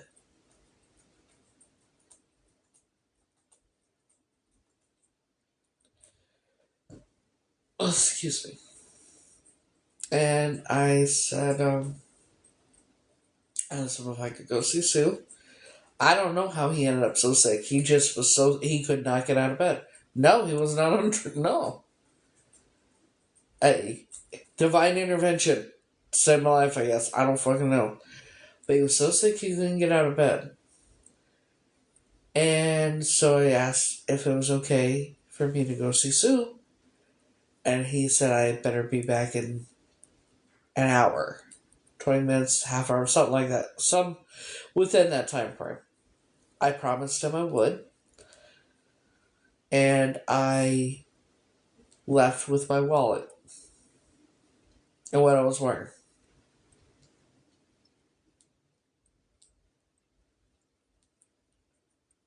And I never went back. And got back together with Johnny. And, yeah. We ended up moving to California. His mother is completely fucking cuckoo for Cocoa Puffs. She thinks she can read people's minds and shit. One time, I did not like his mother. His mother did not like me. After a certain amount of time, I'm like, we're not doing this. My first husband. And I remember they were going to on a road trip to go visit her brothers, something like that. And I said, "You're not taking my daughters. I'm not going." And she's like, "If I wanted to, I could get my spirits after you." I looked her square in the eye, looked down at her square in the eye. I'm like, "Do it." Well, I'm not like that. I was like, "Yeah, that's what I thought." Shit. She can read people's minds, become invisible, and shit like that. I've heard some crazy shit. I mean, I say some crazy shit, but I've proven what I've said. Johnny, she had him believing he could read people's minds. I'm like, okay, what am I thinking? What am I thinking? However, I was able to take his pain away when he had pain. I have a tendency to do that. Did it with all my exes. That's why my ex Brian, he's like, just rub my back and just with my fingertips. It took care of the pain. But Johnny actually ended up leaving me in the end for a woman who was 20 years older than me. No teeth. Looked like she was in her 60s. And when people found out that knew both me and Johnny and Wendy, one guy in particular, no. Terry wasn't my husband. He's just one of my exes. Which I'll get to that in a minute because I figured some shit out about him too, motherfucker. Um, when, yeah, when, like, Sue's husband, he told his coworkers, and the coworker was like, "Ugh, Johnny left beautiful Heather for ugly Wendy? Welcome to Anna Cavessa." Crazy in the head. As, so, you know. But, harassment and bullying of who? Oh, that's funny. When I'm talking about certain people, Harassment and bullying. What harassment and bullying? When I'm telling a fucking story about my life. Anything just to try and report me and all this shit, right? Dum da dum dum.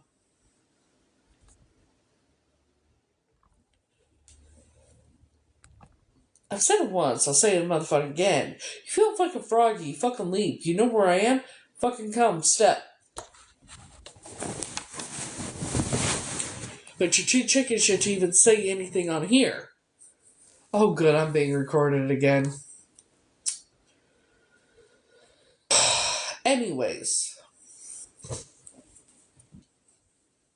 You know I have another jar, right? I did. Now, let me say this. I have another jar. I have no problem using it.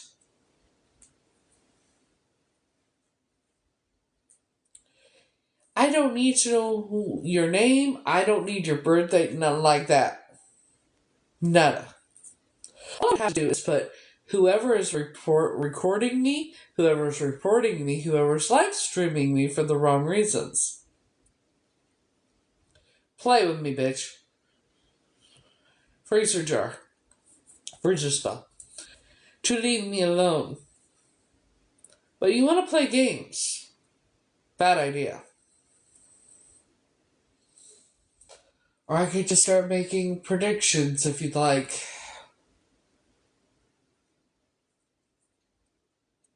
You want to stop? See, when it glitches like this, it means I'm being recorded or live streamed or some bullshit. People don't seem to want to learn. All you have to do is look what's happened over this entire time in the past 3 years. You really want to fucking play with me?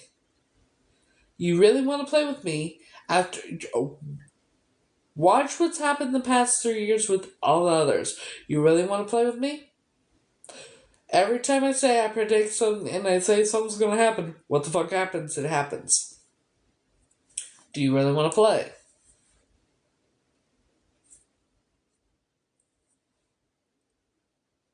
Is it better now?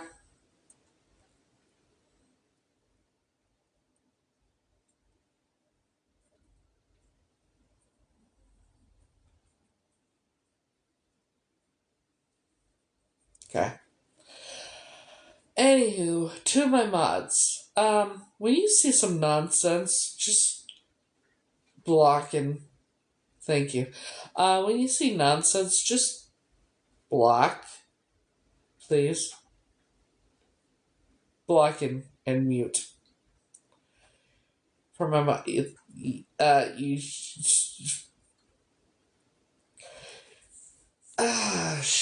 Let me explain something.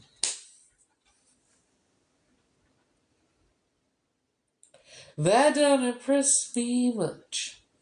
Let me explain something to anyone that's doing the nonsense like him. Like, John Gilman, if that's whatever the fuck your name is. I don't give a shit. I may be single technically, but I'm not single, nor will I ever be single. Okay? Someone has my heart. Has for over 5 years. No matter what that man is always going to have my heart. I will always choose him. Thank you. Shit. Like, by now, I thought everybody knew. The only man I will ever be with, the only person ever in this entire planet that I would ever be with in my entire fucking life is Frankie. Shit.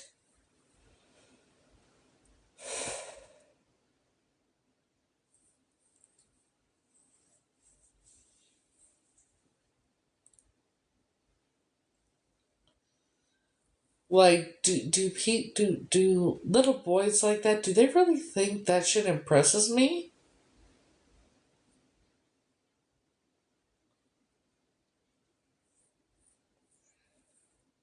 See, I don't care about money or materialistic shit. I don't. I've said many times, if I had met Frankie, oh, Terry. Now I got to thinking, because all my exes were handlers of mine, right? Something very specific about Terry. His nickname, for starters, was Zozo. My understanding is that is the name of a demon. Let's go with that. Secondly, he had pentagrams tattooed on his ankles. And he wore, yeah, yeah. Um, he used to say, "God is dead. No one cares. If there is a hell, I'll see you there." That kind of thing. Yeah, he very much. He really didn't hide it. He did, but he didn't. It's weird. And I'm pretty sure he's still alive. No, it's not. But I am pretty sure he's still alive because being told that he passed away, there's just a simple obituary. I've never seen a death certificate. I've never seen. Supposedly he was cremated. Well, Sue faked her death, and she went about it more elaborately. Um,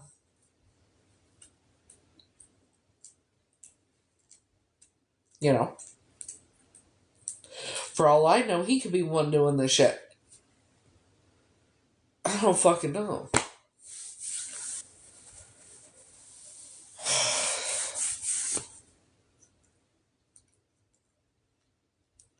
So, Nacho, right?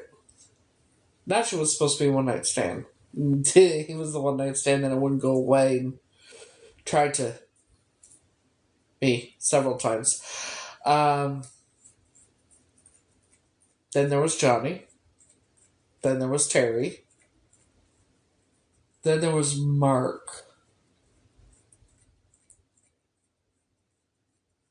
Then there was my second ex-husband, Tom. He was like a child. And he was obsessed with the Masons. He was either playing video games or he was watching shit on the Masons all the time. Never understood it. Now I do, obviously. And then after Tom, it was Mark. Yeah, stupidly. And then Steven. And then Brian.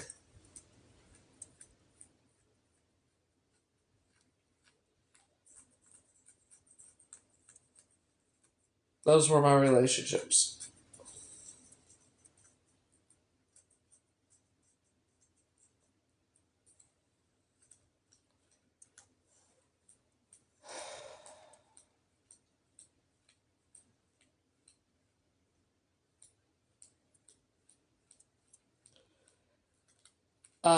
Yeah, Johnny is my youngest daughter's father. My daughters were born 11 months apart to the day. I did not plan that.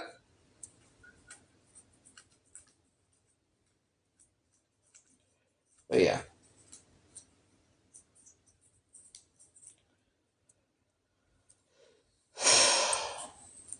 I haven't seen my... No. My daughters with each other, probably. But no, my daughters are not in my life. They believe the lies I've been told. No. I got together with Johnny when I was pregnant with Jeanette. I don't know. No idea. I hope not. For their sake. Because what I found out, what I've been told, is, the reason my kids were taken, first of all, is Johnny and his girlfriend and their little friends were calling CPS on me all the time. CPS would come check my house out. Everything passed, no problem. Then, when he realized that wasn't going to work, he said one of his, who I thought was a mutual friend, should have known better. She came over and said that she ever heard him talking to him and his girlfriend talking about how he was going to break into my home and me in front of my daughters, and then take my daughters to California.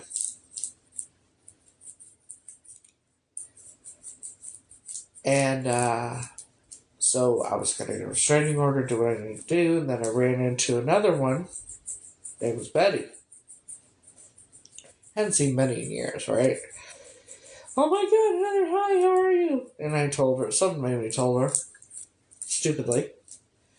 She's like, oh my God, I'll take the kids. Johnny will never know where they are. They'll be safe. Just do what you need to do. No, right?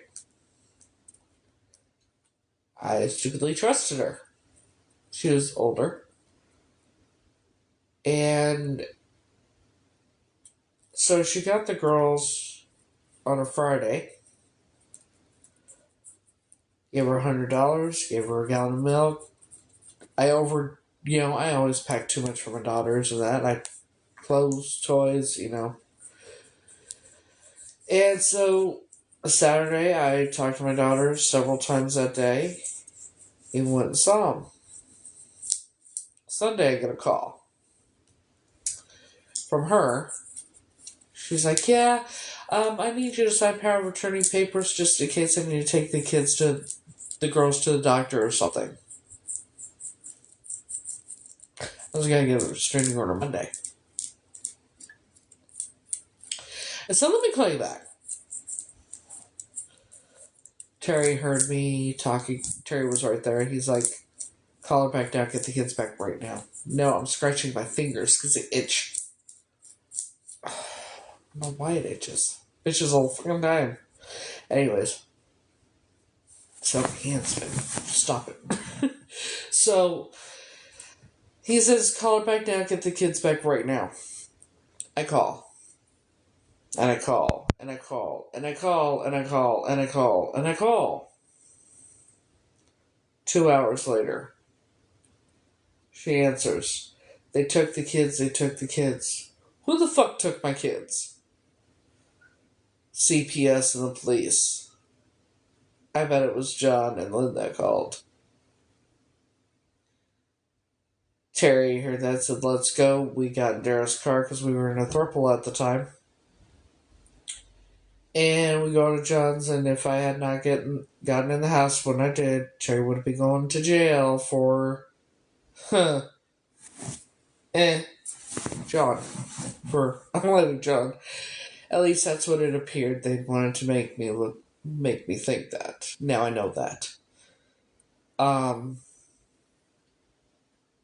I called CPS and everything. I told him, hey, come to find out, the final call came from Betty's house, saying she didn't know my last name, didn't know how to get hold of me, and I just abandoned my children with her, and they were filthy, and like the filthy clothes, this on the other.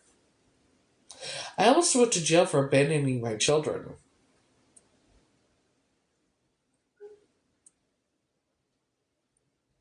So I ended up having to do UAs every Monday, Wednesday, Friday, and I did everything I was told to do.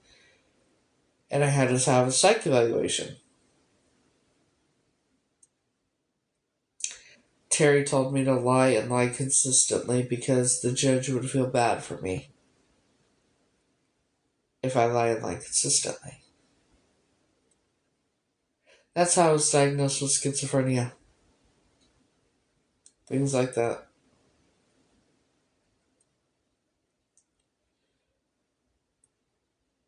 Even after all that, I was still get my kids back. And I didn't know that.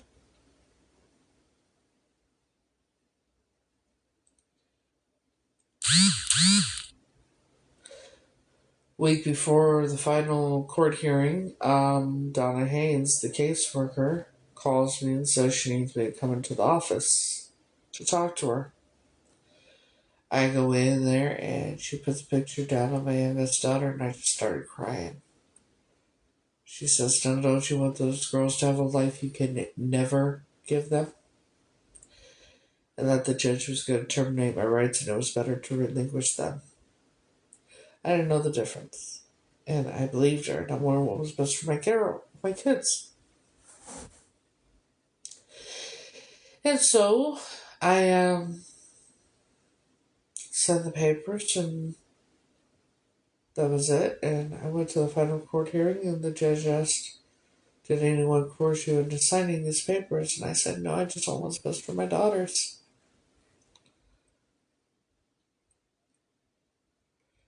And that was it. And a couple of years later, I found out that had I not signed those papers, I was going to get my kids back at that court hearing.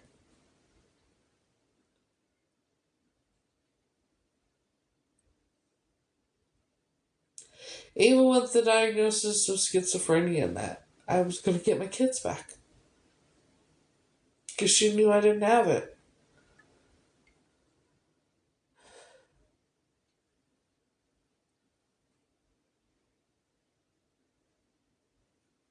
I was a good mom.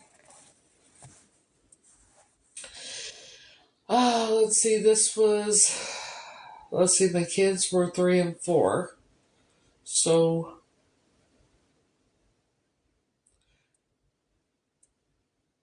mid 2007.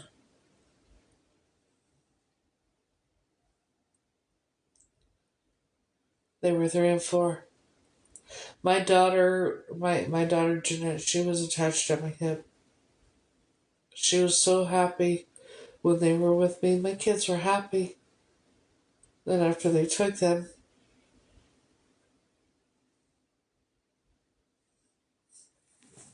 oh shit.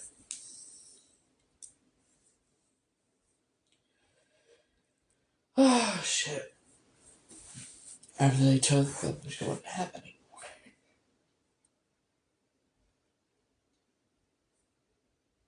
And my daughters believed the lies they've been told. You know? Um, well, my understanding, a wealthy family adopted my youngest daughter, which I'm grateful as long as they treat her right. But my oldest daughter, her adopted parents, her adopted mother was physically abusive, and her adopted father did the same type of shit to her that I went through.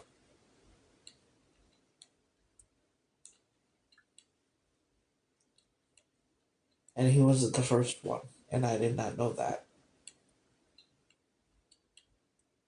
My understanding, Brad was probably the first one. He asked if he could take her to his friend's house, or to his girlfriend's house. And I think that's her uncle. He's not going to do anything to hurt her, right? Said, call me when you get there, and call me when you leave. Called me when he got there. He didn't take my youngest, just my oldest. Called me when he got there. Great. Call me when you leave. Yeah.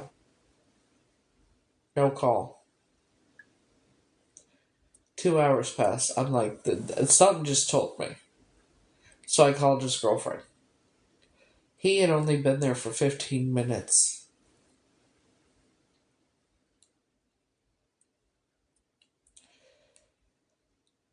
Three hours pass. No sign. 4 hours pass. I think it was 5 hours before he got back to the apartment. Where the fuck have you been with my daughter? Well, I just ran into some friends.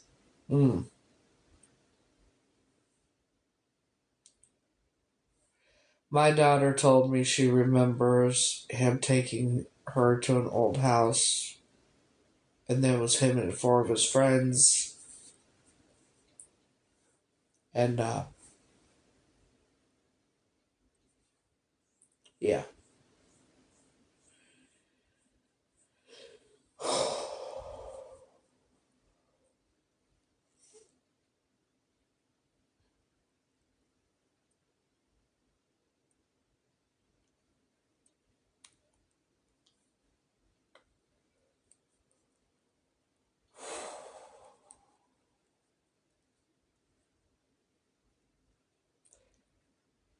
They stole my life, my innocence. They stole my daughter's life and innocence. I don't think they did it to my youngest daughter. I hope to God they didn't. And I may even have another child that I don't even know about that may exist, and I don't know.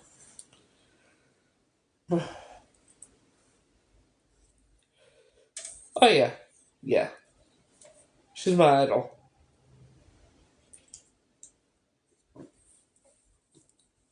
Her and Eileen Wuornos.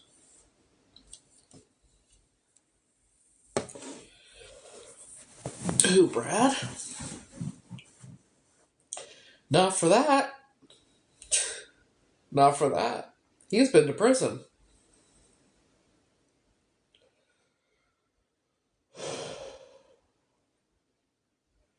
You know, they say when you go through that type of thing, a lot of times it will, when you're a victim, you will end up victimizing others, and that might be what happened. But that's no fucking excuse, because look what I've been through. What the fuck is your excuse, motherfucker? Don't ever do that shit. You know?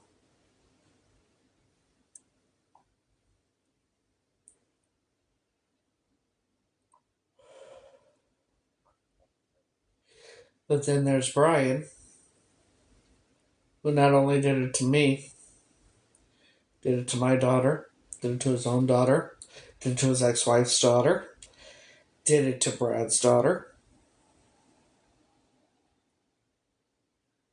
Obviously, I would never, you know.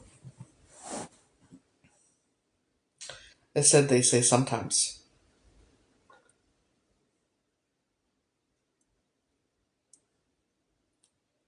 I say, oh, excuse me. See, I know he did. Because, see, it was Thanksgiving 2022. Now, his ex-wife's brother, his ex-brother-in-law, lives in a trailer on the property, right? And here's the thing. He's not a violent person. He's an addict, but he ain't a violent person. I mean, he was burning some shit, and it gave me a headache, and I yelled at him, and he freaked out, okay? He's not a violent person. However,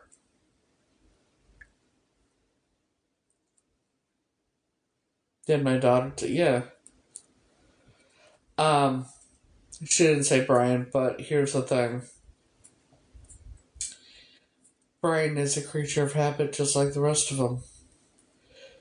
He did to his. He has the relationship he has with his daughter, because what he did to me. I know, too close for comfort. It doesn't make sense for them to be that close. I understand father daughter, right? But this is a different type of situation, because she's also an addict and an alcoholic. That's not normal, and I know what he's capable of.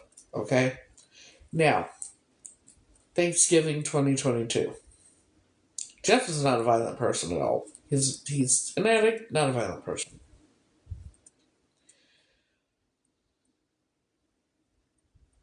He's over at his sister's, and they're all over there. And everybody's inside except Jeff, Brian, and Jenny's daughter. Jenny being his ex-wife, who was 10 at the time. And all of a sudden everybody hears, "That motherfucker just hit me." Brian said that. And Jeff took off in his vehicle. Went back to Brian's, got the gas propane tank for the gas grill, and threw it through Brian's front window of his house. That's how I know. And Jeff is still living on the property to this day, as far as I know. So yeah, if somebody throws a gas propane tank for a gas girl through your front window of your house, wouldn't you be calling the cops or like at the very least kicking them off your property? Right?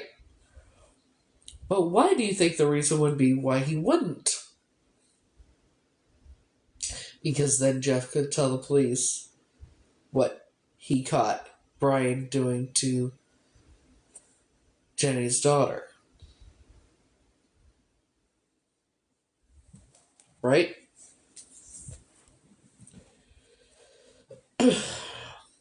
Now, Jenny's daughter, I feel so bad for her. Not just because of what Brian does or did, but also because the way she treats her. She treats her like shit. 2022, she was about 10 years old.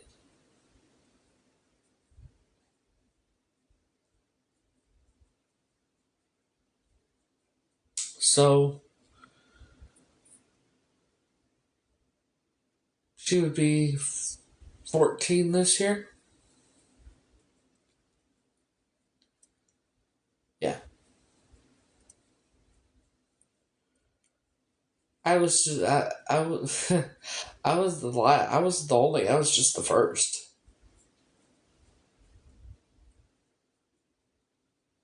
No, that's his ex-wife. I'm talking Jeff is Jenny's brother. They never been together. Yeah, no. No.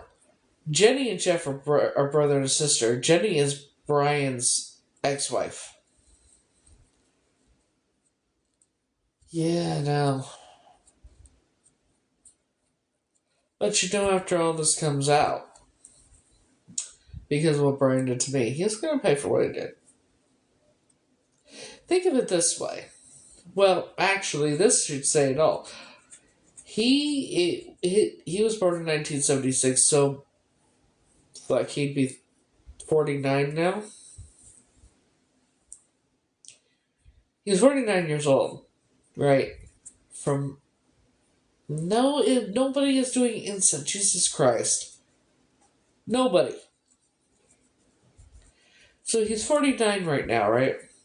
So years ago, when I lived there, I was told that he was impotent, can't get up. And he has a lot of knee issues, and a lot of lung issues. Well, karma's a bitch, motherfucker. But here's the thing. If that were true, then why would he be doing that to a child? Right? Number one, you should never fucking touch a child. Point blank, period. But if he was not able to get it up, so to speak, he wouldn't be messing with a child. The only thing I can think of is that's the only time he can.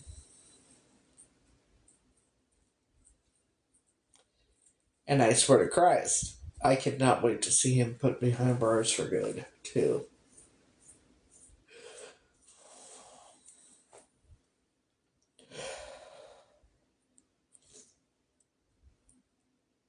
Yeah. You gotta realize, though, he's part of it, too. They're all part of it. Everyone in that family. The Haydens, the Hortons, the Stacys, the Aryans, the McCords, the Myers, they're all fucking part of it. The Turnbulls, they're all part of it. Everyone I had ever been around in my life. Up until I went to Wings and Wishes in 2022.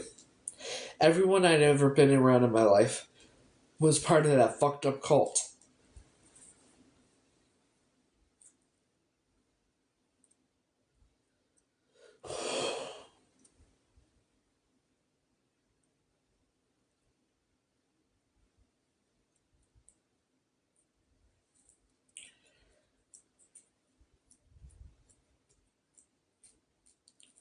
Friends, all of them.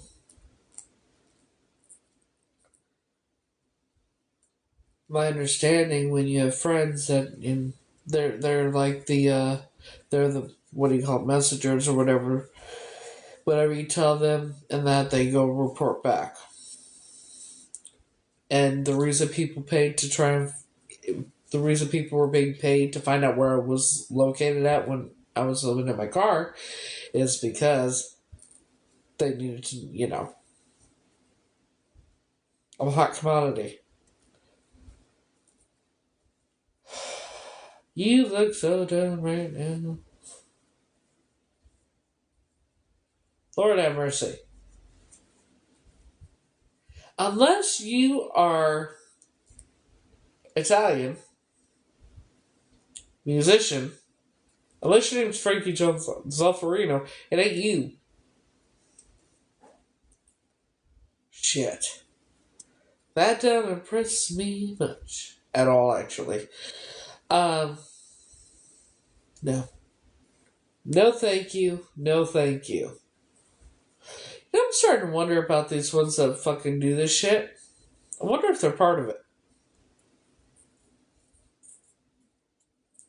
So you one of the Masons, or what are we doing here? Is that what we're doing?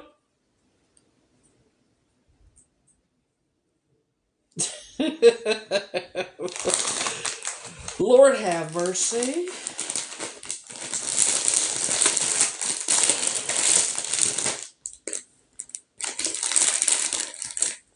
So pathetic. Come on, I'm gonna get some ruffles. Sorry. It's okay. So, that's what I'm starting to think. Like, these people think, I don't even know. You're morons. You know.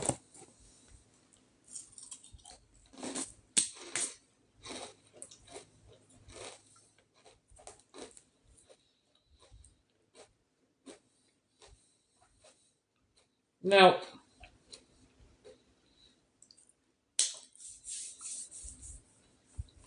common sense, right? Common sense would tell people like that, or any man, any male, anyone from the male species that has heard what I've said about what I've gone through, right?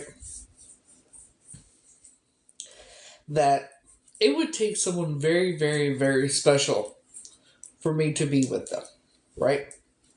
I'm not gonna be with anybody, right? I would have to trust the person in order to ever be with them. And the only person I will ever be with, if ever, is the only person I trust. Frankie. And I will always choose him. Always.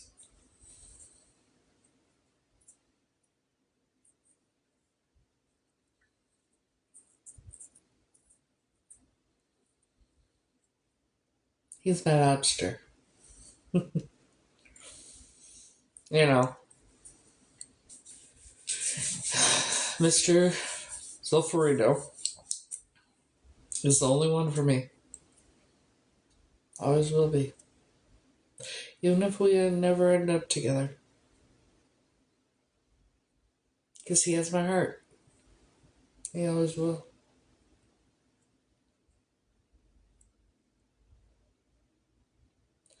And I don't even know when I'll ever see him again.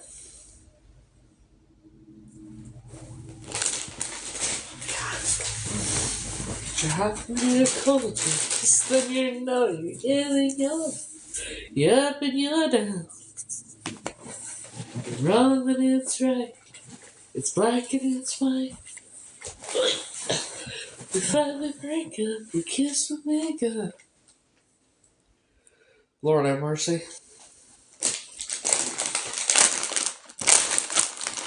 You know, the weirdest thing happened. I've listened to, Catrice's song a few times. But this morning, I woke up and I was hearing it. When he played, I woke up and that's the first thing I was hearing was Catrice's song. It's interesting. I don't know. Um, no. They probably still don't believe me if they even know about this. They probably have talked to that family. Oh no, she's lying. This, yeah, yeah. But it's okay. Um, I'm not gonna have to worry about that. When it comes to it, and test results come back. If it's a match, then Operation Butte and that will reach out to my daughters and they will talk to them and they will explain everything from my understanding. Um, you know,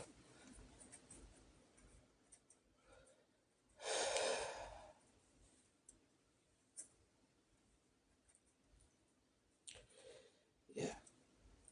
All I'll have to do is all I'm gonna have to worry about is I don't really know what all I'm gonna have to worry about. Probably focusing on healing and getting to know my real family and that kind of thing. Just doing what I need to do.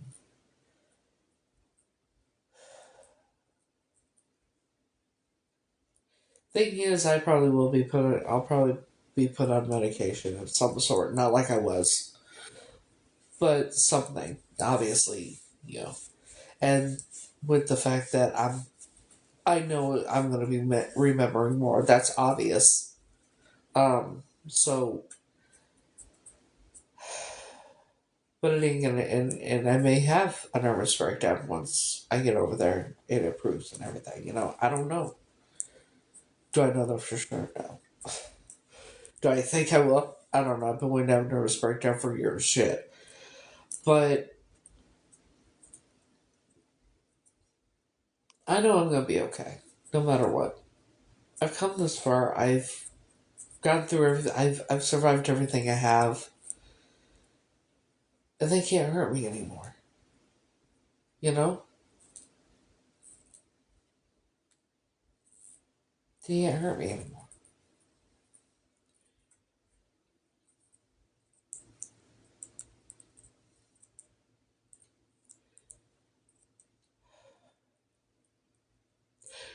So, but I know I'm gonna be in protective custody and all that. I know that. They're gonna keep me safe and that kind of thing. Um, and I think the fact that since so many people know now, clearly, including the authorities and that, um, I don't think they'll do anything. I don't think they'll try anything. That'd be stupid. Of course, look at what these people do. I mean, they do the gang stalking and that still. I have, like the other day, 2 days ago, um, I opened my window. National Grid van sitting across the street from my bedroom window. Guy sitting in the vehicle. 2.5 hours later, he was still sitting in the vehicle. Still sitting there. I got up. I go over. I open my window farther, and I did this to him. I sat there, or stood there for a few minutes, and went in the kitchen, did something, came back, he was gone. And just like the times where I've caught people in their vehicles watching my house while I've been on live, and I've shown it, and as soon as I show it, they drive off. you know?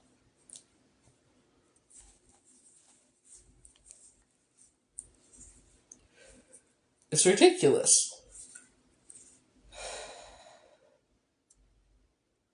I did take a video of the National Grid truck after they were sitting there for a good 2.5 hours. Yeah.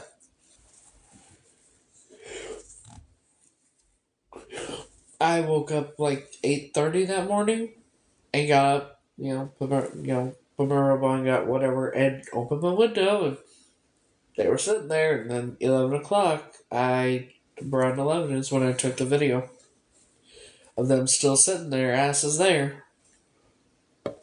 There was one time though I was looking at my phone and I heard the car door or whatever. I happened to look up. He just opened the door and was shutting it. Never got out of the vehicle. So yeah, that's what I've had to deal with.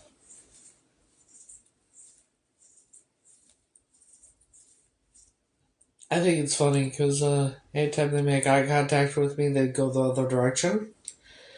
The closer they get to, they won't even come anywhere near me because they're chicken shit. See, these motherfuckers don't have any power. That's the thing that people don't understand. They don't have any power. It's an illusion. That's all it is. Why do you think they hurt children and not adults? Right? Look at the vile shit that they do to children. And I've, clearly my memories. But they don't go after the adults. What do you think would happen if they went after the adults that aren't part of that shit? I mean, why do you think they have the cover of doing the fundraisers and stupid shit like that? It's a fucking cover. Just like the chili dinners and spaghetti dinners and all that shit. It's a fucking cover for what they do beneath their temples.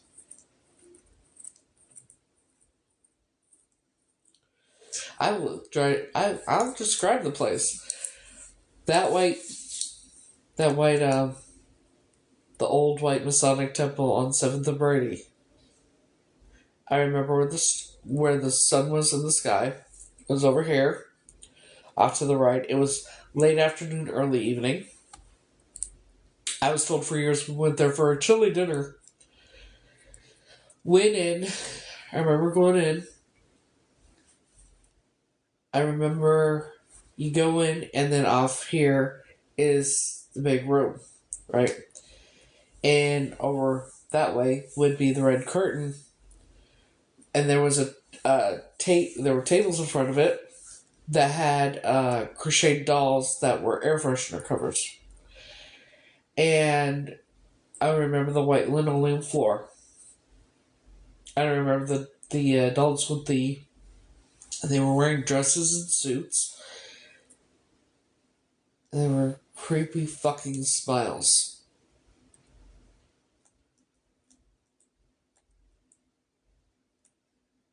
And then I remember being taken down the staircase. And the next thing I remember after that is I was sitting on some sort of chair and I couldn't move except my head. And off to the left of me, because all I could do was move my head. That as far as I could turn it, I saw half a pillar. And then there was a fireplace, and then a pillar and three fireplaces. And there were torches on the pillars. And they were all lit, and that was the only light in the room. And then there was a table a little ways away from me with the adults. And the children screaming, and the adults didn't look human. Their faces didn't look human. And right here, was all red. And they were laughing, and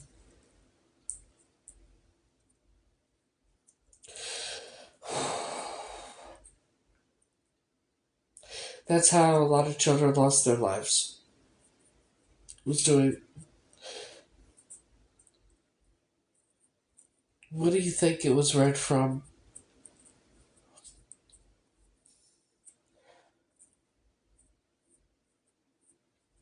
Look up Albert Fish.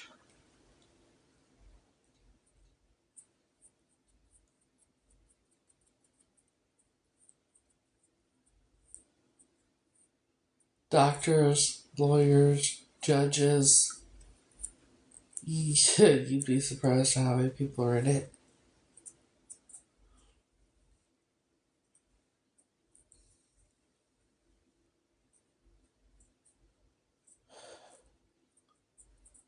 You want to know what they read from what? Jeffrey Dahmer. That answer your question? While the children were still alive, though. And that's how a lot of them lost their lives.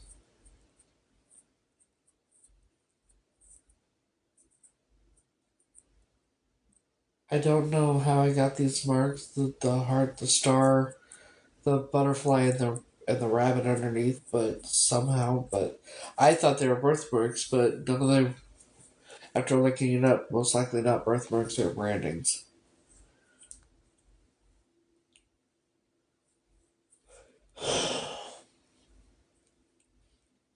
And then the perfectly circular scars on the upper and the right thigh of my leg. Yeah, I do remember. I don't remember the branding, no.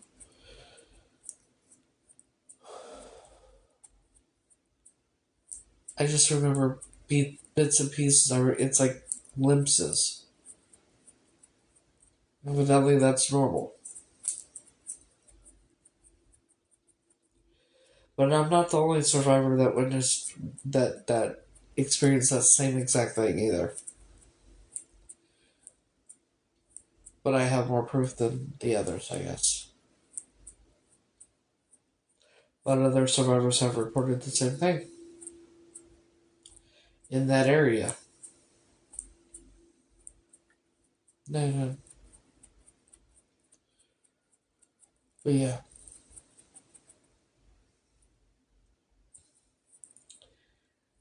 The tunnels and the ritual rooms are underneath the temples.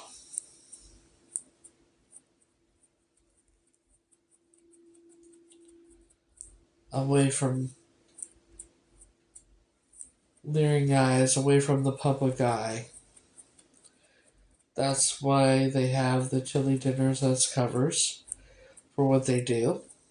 That's why they have the fundraisers and all that to make everybody think they're good people.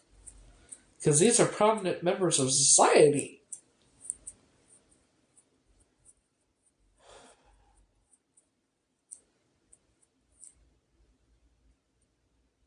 Them motherfuckers kidnapped the wrong person. Should have never, like.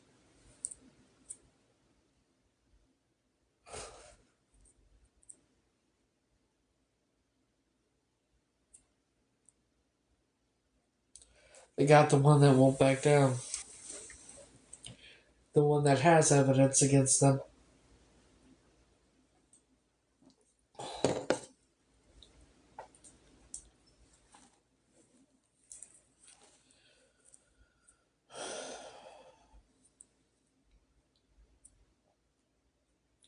And I'm going to keep exposing them for what they've done. Not just to me, but for not just for me to get justice for me, but to get justice for all the survivors and all the victims, for all the children.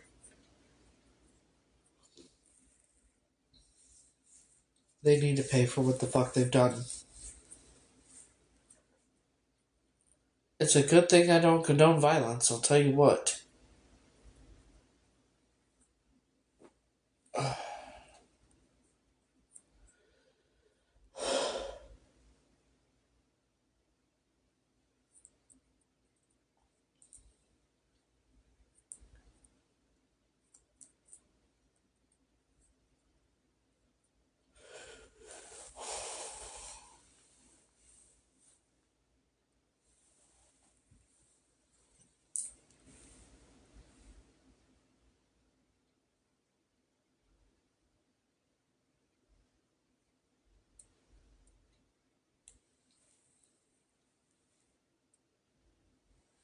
Oh, good on me.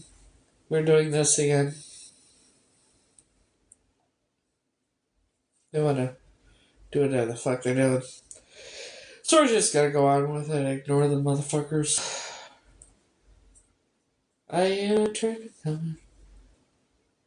It's coming around the bend. The motherfuckers ain't never gonna see the sunshine ever again. Their ass is gonna be stuck in fucking prison for the rest of their days. And when they hear that train coming, they're gonna bow their head and fucking pray.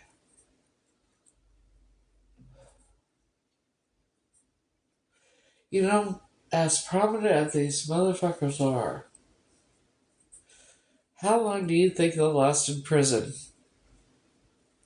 How long do you think they'll last sleeping on the cots and eating the prison food and all that shit? Good.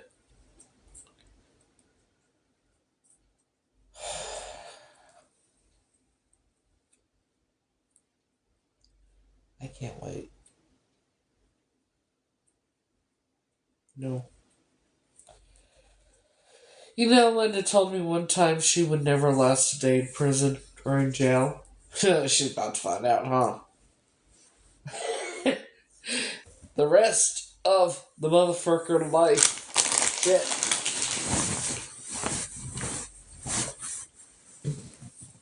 See, when you do things, horrific things like that, and you stupidly think you're going to get away with it forever, see, here's what I've gathered, what I figured out. Oh, excuse me. These motherfuckers, and I know they're watching, reporting, whatever the fuck they're doing. Y'all motherfuckers, right? These motherfuckers, here's the thing. You got too fucking cocky, too big for your own britches, and now you're gonna pay for everything you've done. Consuming substances featured in this live can harm. What substances, dude? It says consuming substances featured in this live could cause harm to your health. Well, we know it's most likely whoever controls TikTok now because it's been sold, right? Who do you think's controlling TikTok and shit and doing this shit? Come on now. I mean, I guess eating chips. Fucking dumb motherfuckers. But yeah, people mess with themselves and do other things with each other on here. But yet I get like this, but they allow that. They allow people doing porn on here because there's been verified accuracy about it. But then me, I eat potato chips and this happens. Dumb fucks. Ugh, shit. Jesus.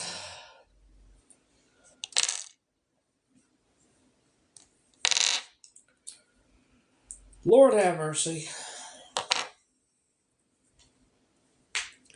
I know. The fuck? The fuck? The fuck? The fuck? The fuck? The fuck?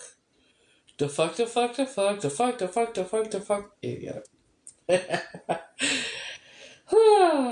Like, do they think it's gonna shut me up? Or, like, I'm trying to. I don't know what they think they're going to accomplish. It's not going to shut me up. It's not going to do anything. But, since the scare tactics of that shit don't work, right? So they do this shit. Right? Fucking pathetic.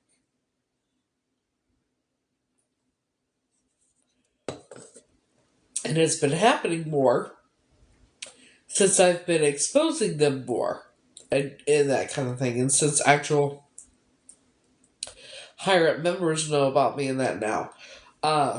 That's when it started doing it a lot more since then.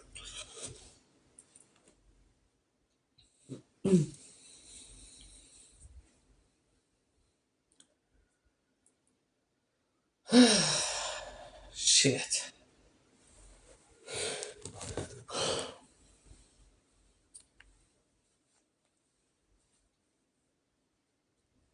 Some people's kids, man.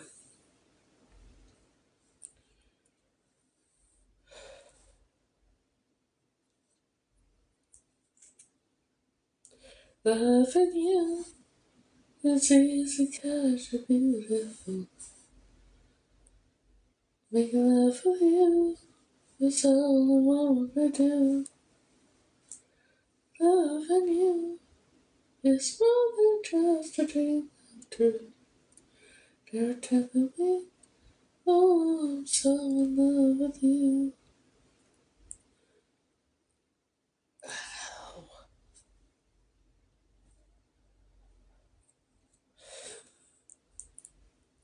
La la la la la la la la la la la la la.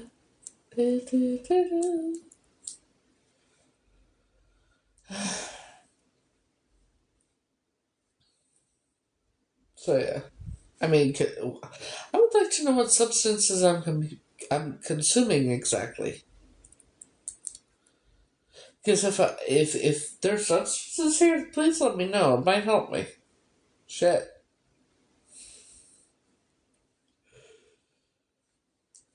Have people doing corn on here, but yet and no, they don't get reported. They don't get in trouble, nothing like that. But I eat potato chips. Wait a minute. Hold on.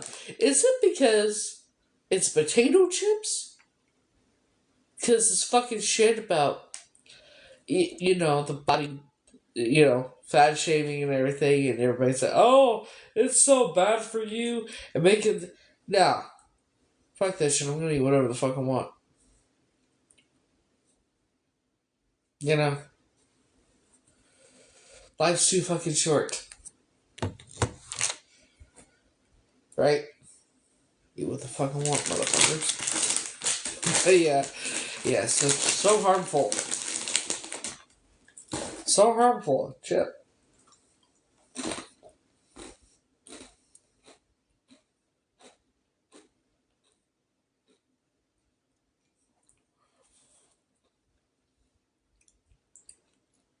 Jesus Christ. Fuckity fuckity fuck. This is fucking stupid. Fucking fuckity fuck. Go get a fucking hobby.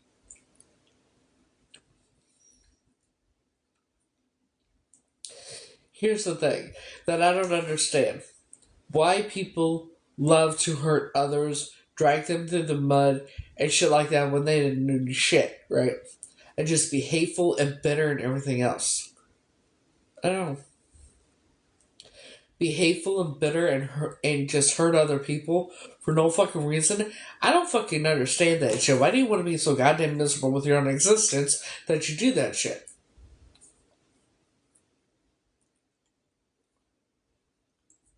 You know what I mean?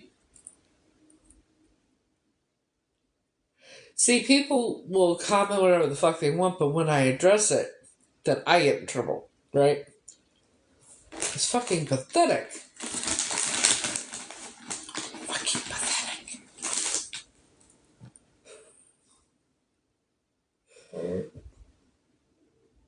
Excuse me.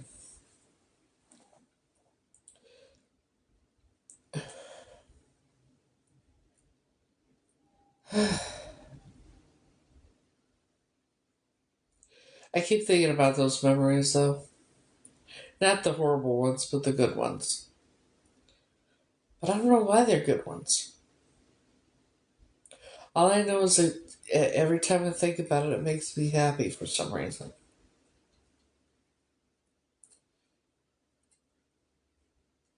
Like the memory with the woman on the bed in when I was little, with the TV on, and then sitting on the bench in a backyard with the man under the tree.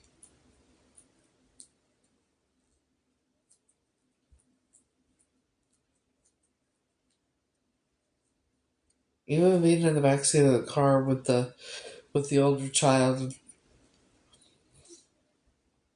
and that I don't know.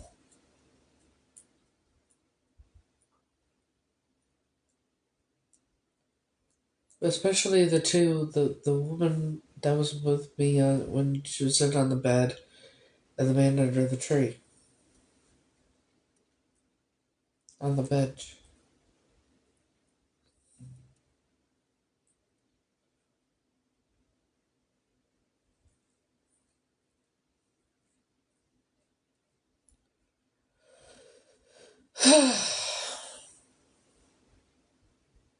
Soon, hopefully soon, we have we'll have the answer to finally solve the mystery.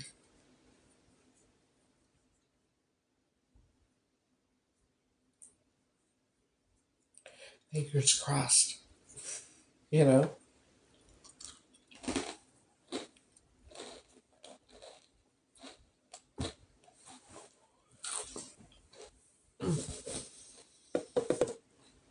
Oh, is this the substance they were talking about? Is this it?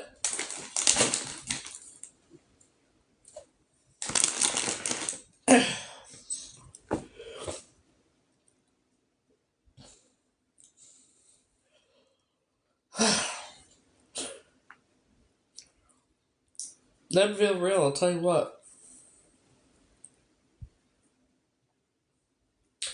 So the update is, I'm just, wait till I get paid, change my ticket.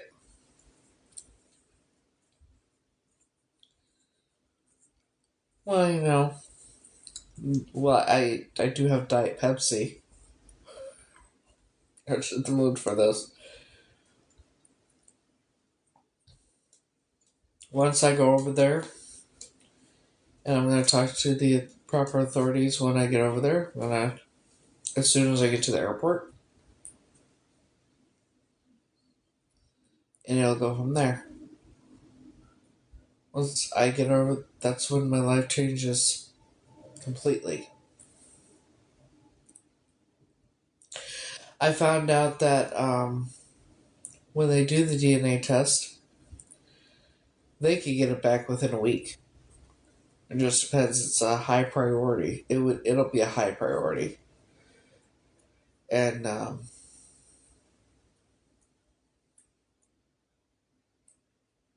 I'll be in somewhere safe. I'm not gonna have to worry about anything. My understanding, but I'm still really nervous, and I'm still like, even with all the evidence that I have and everything, I'm like, are they gonna believe me? Are they really gonna believe me? It helps to know that the reporter believes me enough to tell me that's my first protocol. Protocol? I think that's what I said. Protocol. Port of call was Operation Butte. So I guess that's a good thing, right? Because seasoned reporter wouldn't tell you that if he didn't think there was reasons to, you know. Yes, I do.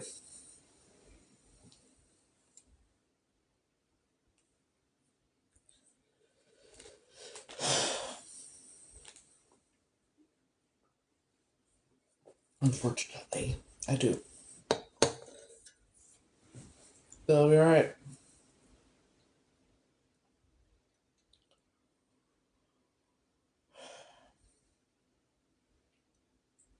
I just keep reminding myself it's gonna be okay.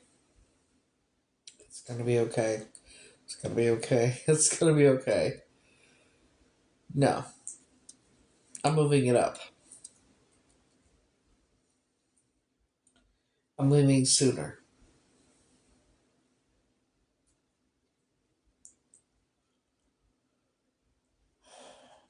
As far as me coming back, I don't know if that's gonna happen. May not happen. I may not be coming back.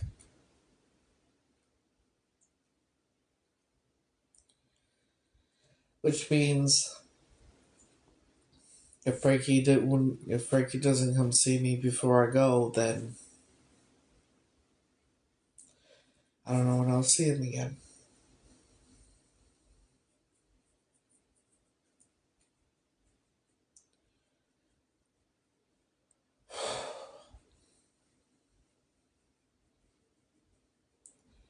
That's the hardest part.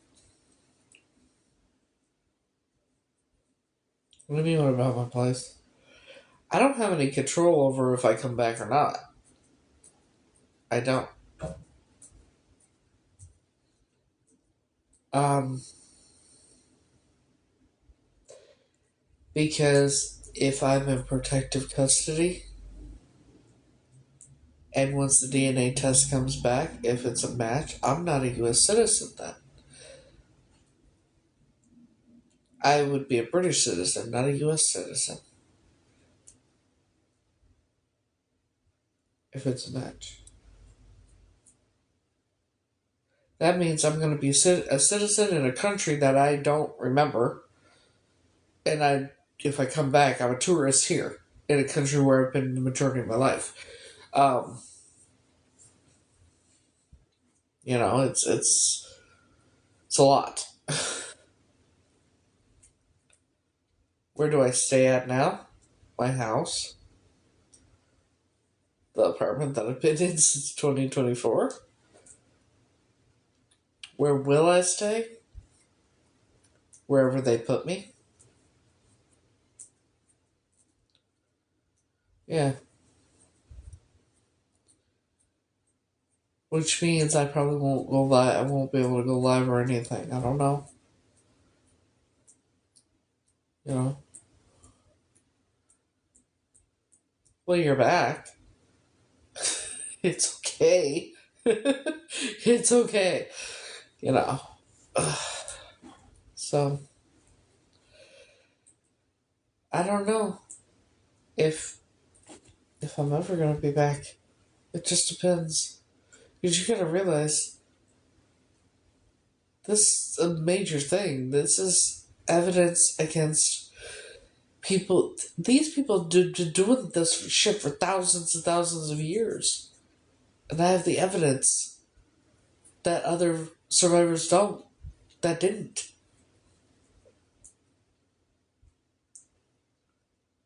I have the evidence to take them down.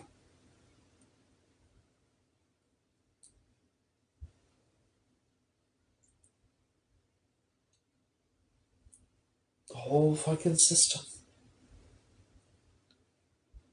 I have the evidence.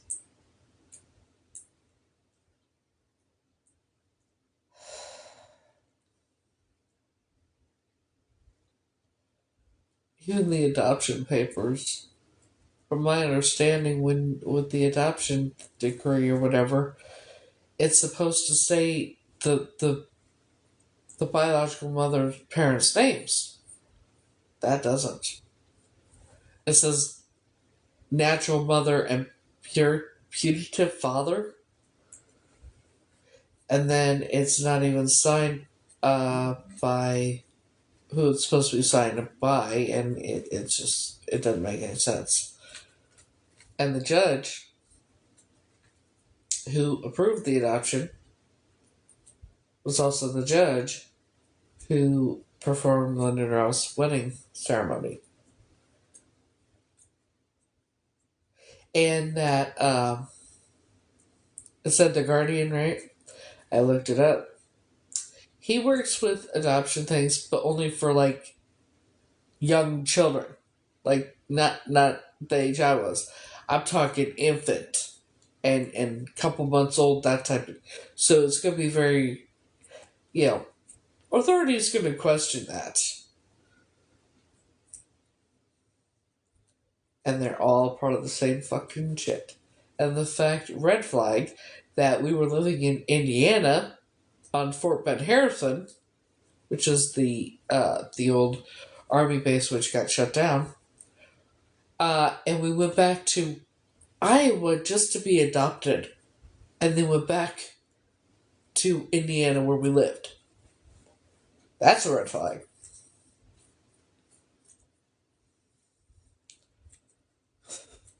The fact that I got the newspaper clippings and everything.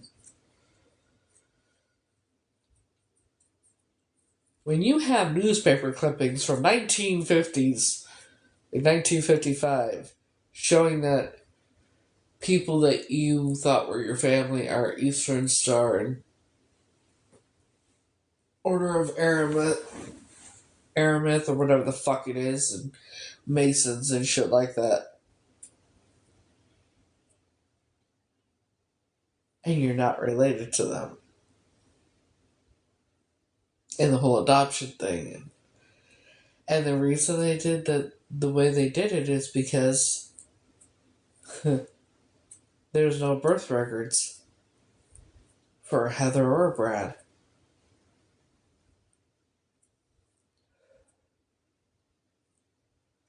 Side note, funny story. Catrice was born on November 28th. And then the child Christopher, whatever his last name is, it begins with an A. Alpaca. It's not alpaca. It's something. But the one missing from Colorado Springs, he was born November 28th, 1985. Or 84. 84 or 85.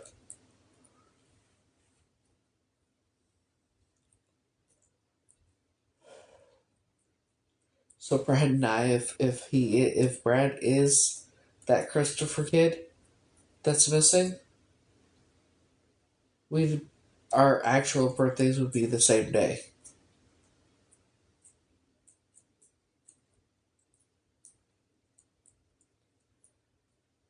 Not the same year, just the same day.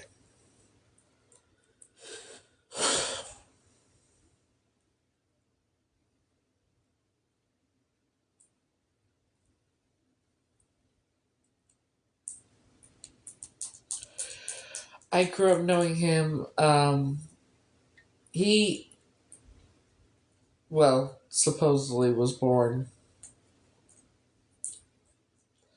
August of 1986.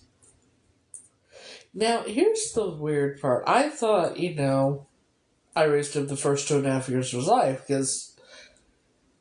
but now that, and I started thinking about it lately, I don't remember him being there till he was about 2. I don't remember him being there till about 1988. When he was older.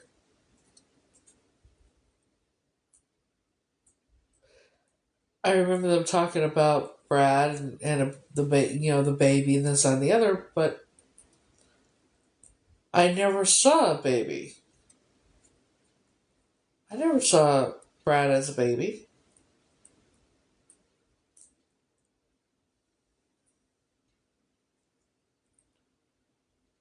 It's strange. We don't speak. He's still around that family, and they treat him a hell of a lot better than they ever treated me. Well, that might be because where his real family, if he is Christopher, are very wealthy and very much looking for him.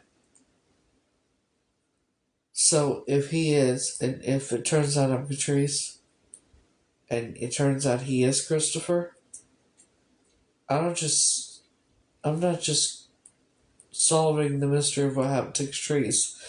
I'd be solving the mystery of what happened to him too. And both families have been looking for a very long time. Sue could never have given birth to any child because she could have never gotten pregnant. We got adopted when we did because there are no birth records. And it happened the way it did because there's no birth records.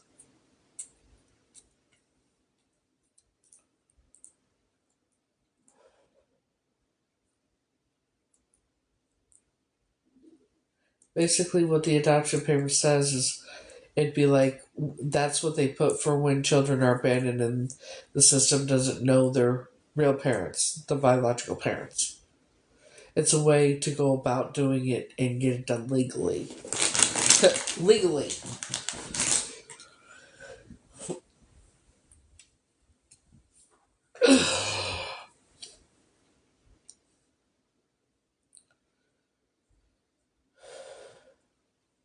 I mean, there were children before me. I don't know if Heather Enderton is the girl in the red dress in that picture or not. Um, but that is definitely not me. We know that. So, I don't know.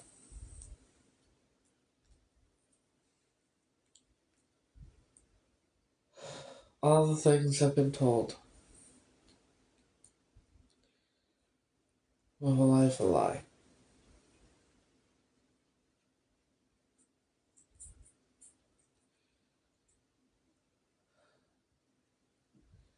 At least I have those happy memories before I was taken, even though I don't really remember. I remember, but I don't remember, if that makes sense. I remember the glimpses and, you know, but the memories that stick out most of before I was taken is the man that I was with under the tree and sitting on the bench, with, facing the house and all that. Oh, excuse me. And then the woman with the shoulder length curly hair on the bed. She was sitting on the bed. Like, I remember I was laying down and she was sitting, like, you know, like she'd been like right here, probably. Sitting next to me on the bed, but further. And all I could see is, she had shoulder length curly hair, like mine. And I could just see her silhouette because the TV was on. It's the only reason I could see her silhouette and the short curly hair. And I can't, I don't remember what the man looks like. But he loved me and he cared about me very much. I feel that. And so did she. Whoever my real parents are, whoever my biological parents are, they very much cared about me and they very much loved me and they would have never.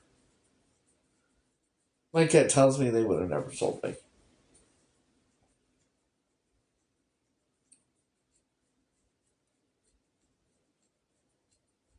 So I don't know. But find out soon enough. Hopefully this is the end of the mystery, but and then I finally know who I really am. Because if it's not, then I'm thinking more the fuck. I'm sitting here thinking if it's not a match, then I'm like, where do I look next? But I'm trying not to think like that, you know. I'm trying to one step at a time focus on this and do this DNA and that because there's a high probability that this will be the last DNA test I have to take. Fingers crossed.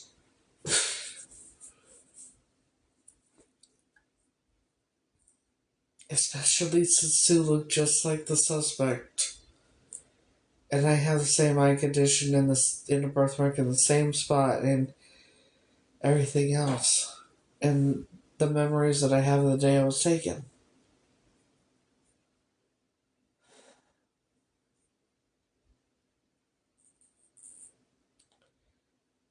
Matches the day Catrice was taken.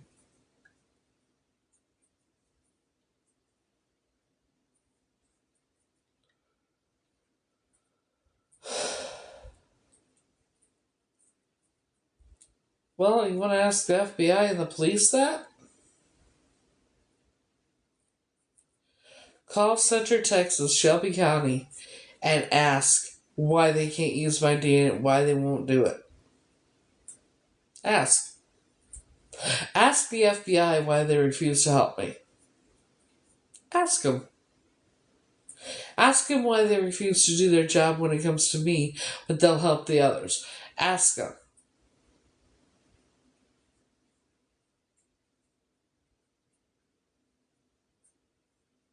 Because I would love to fucking know.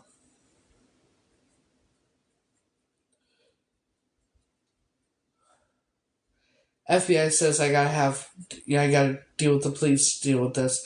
Police say I gotta go through FBI. That's what I've had to deal with.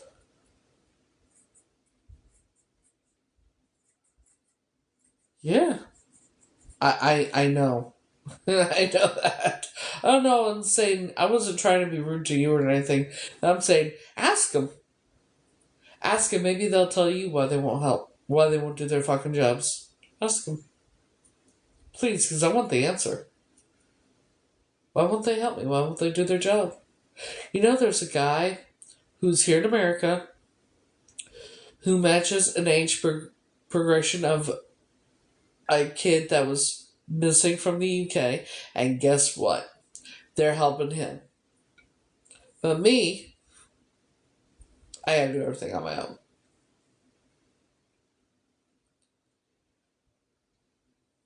They like,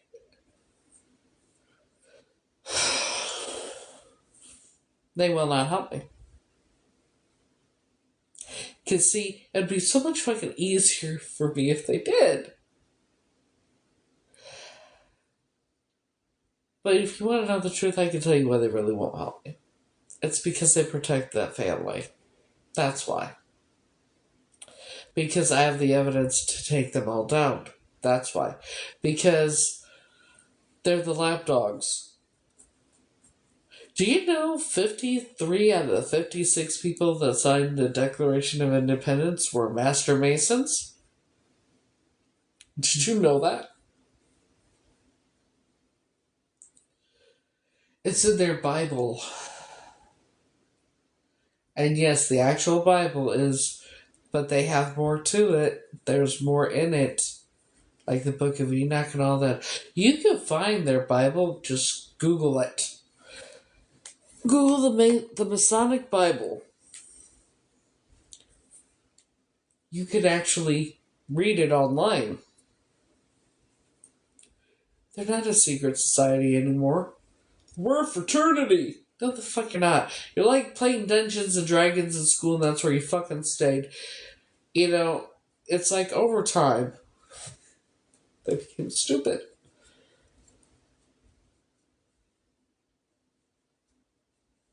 Because if you go to my page and you look at the videos that I've stitched, they look like dudes that played Dungeons and Dragons in school and Pokemon Go. And Pokemon and shit. And got bullied. So they decided to join a fucked up cult. And so they think there are these big, bad, all-powerful, all whatever, right? Because they're part of the club. So what do? They play dress up and have their little ceremonies. And then do horrific shit. And they think it's cool, evidently.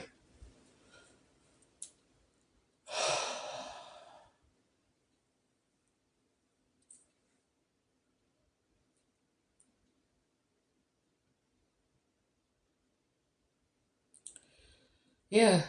Chili dinners, all that. Yeah, it's just a cover for what the fuck they really do.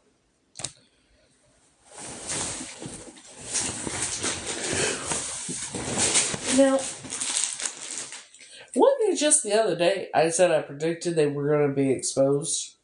Right? I know I said that.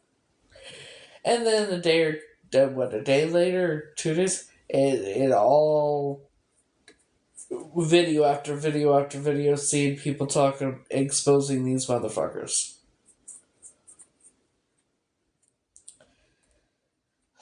You know, it's okay. Everything happens exactly the way it's meant to. Right?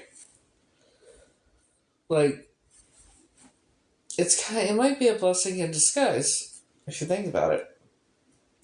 Because if they had helped me before now, I may not have remembered all the shit I've remembered. I may not have figured out all the shit I've figured out, like Sue figuring her death and where the school is and where the where the actual apartment is and everything else, you know?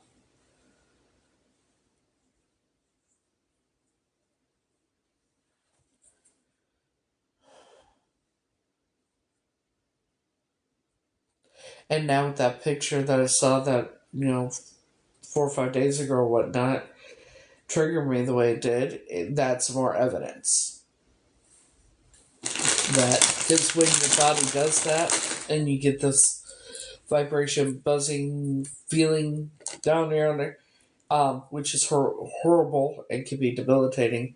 It's from trauma that your body remembers. You may not remember, but your body does, and so you go into fight or flight mode very quickly. And so the buzzing vibration sensation that's extremely uncomfortable. That's your body of telling it's in fight or flight. You don't have any control over that. That's what real fight or flight is, and it's I can't explain it, but that's yeah, it's more evidence towards hey, she's telling the truth, and they'll know that.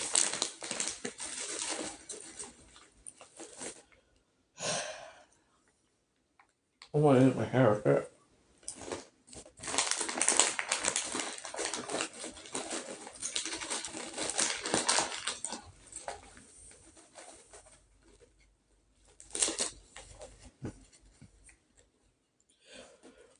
What I figure is how I escaped. Somehow I got out of the cage.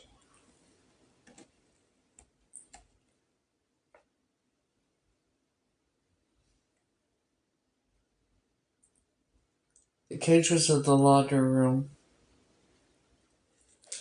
If you're at the foot of the steps, at the bottom of the steps, you go to the right, and there, the washer and dryer was in there. The window was above the washer and dryer.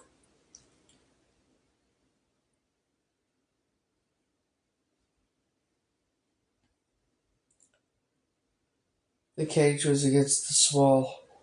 If the washer and dryer is here, cage was against here. Now,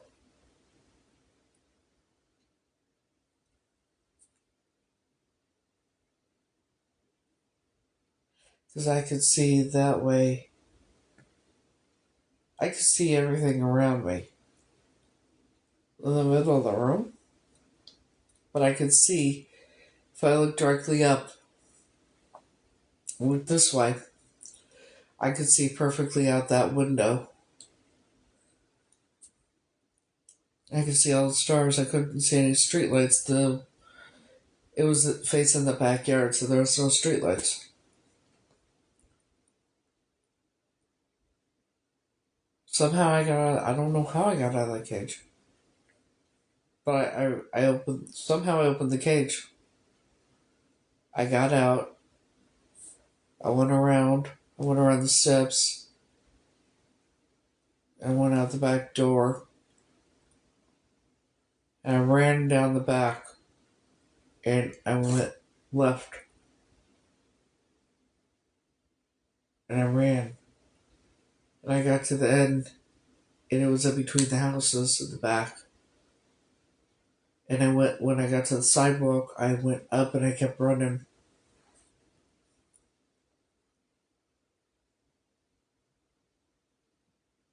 And I crossed the street, the busy street. And that's where Grant Elementary School is. That's where I ended up.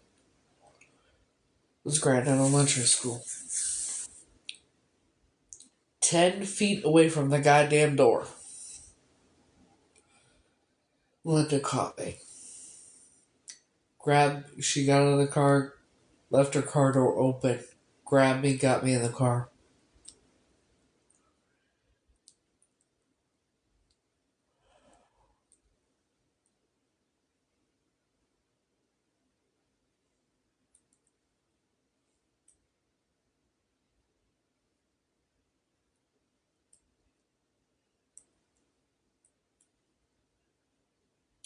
I just don't know how I opened the cage.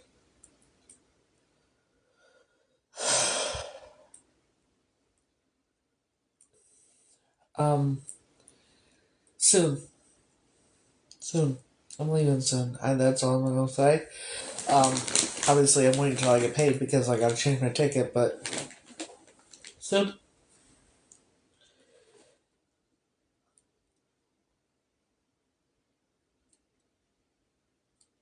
I think she left the cage door open by accident because I think she was in the bathroom. I think Linda was in the bathroom in the basement, and she forgot to shut the cage all the way. And I guess I took my.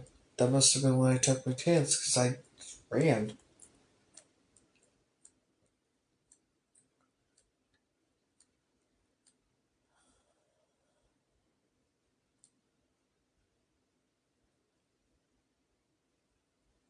Then she saw I was coming when she got out of the bathroom, probably.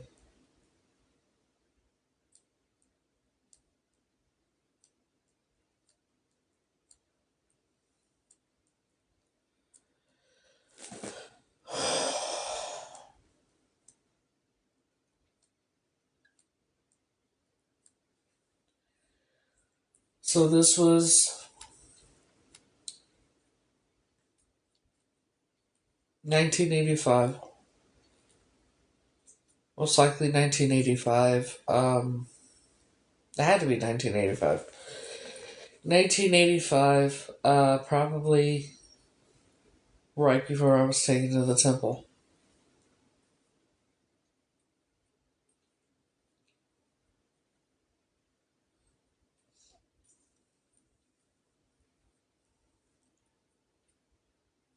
I think that's when, she got me, beat me on the way back to the house, got me back to the house, where it continued. The next thing I remember is being in the back of the shower, her brother at the front. And then I think that might have been the night that I was taken to the temple. And that's why the next thing I remembered is I couldn't stop urinating.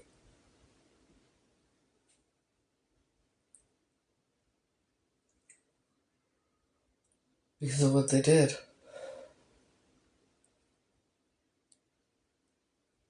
And when I went in the temple, I remember where the sun was. And when I left that temple, the sun was in the same spot. It's like I hadn't moved. So I don't know how long I was there. But if the sun was in the same spot when I left as when I went in, I was there at least 20, they had me there at least 24 hours.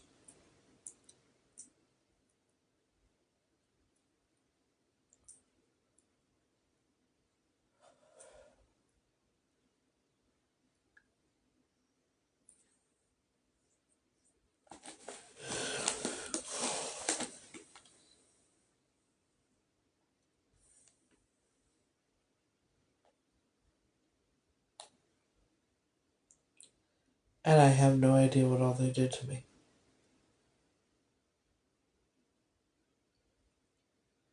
I was told what I don't remember is far worse than what I do remember.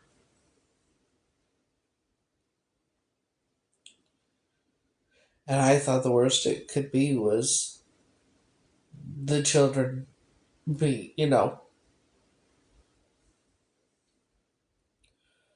So for me to be told what I don't remember is far worse than what I do remember. God,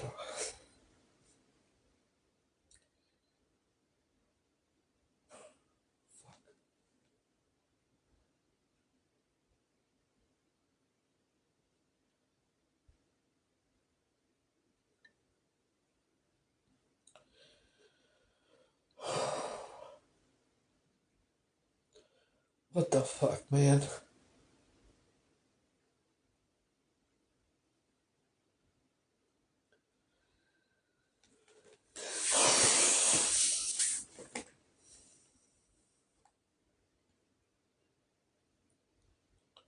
I tried so hard to escape when I was little. I tried so hard.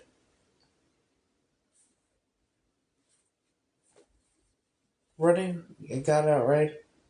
And then when Sue left the keys in the car, I drove it into the garage door. When Sue was driving, I tried to get out of the car while it was in motion.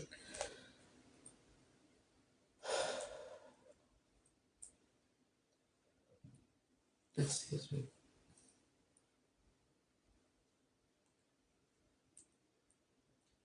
I even called the police once, but I didn't tell them. I said something about my grandpa needed help or something like that. The police came. Jack was sleeping. But yeah.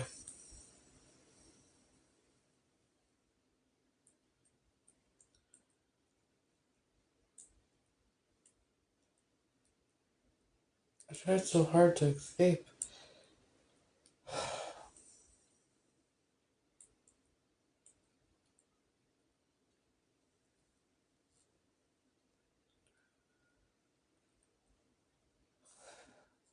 Uh, evidently when you experience really traumatic shit, you have a tendency to remember. Unfortunately. Like, this doesn't all come back to me at once, you know. It's been little by little.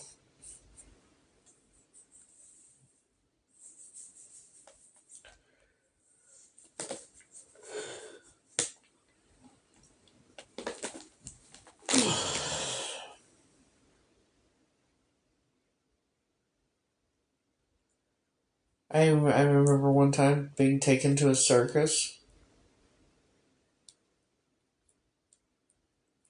riding on the back of an elephant. I think that's the last time I went to a circus, too.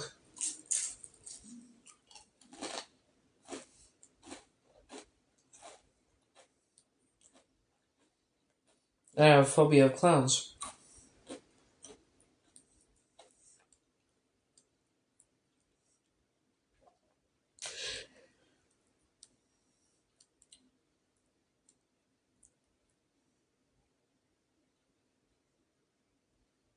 Maybe that's why they didn't look human.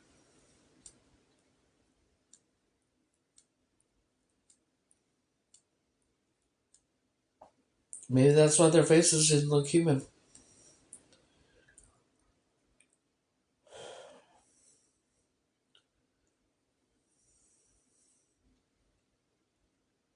I'm not sure. They didn't look human.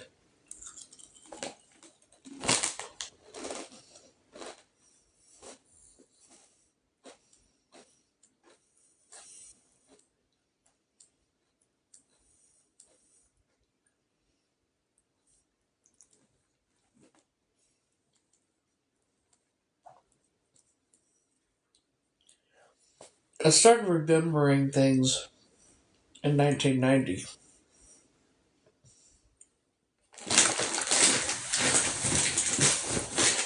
Laying in bed,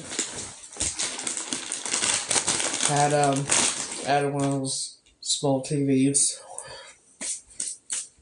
USA Up All Night.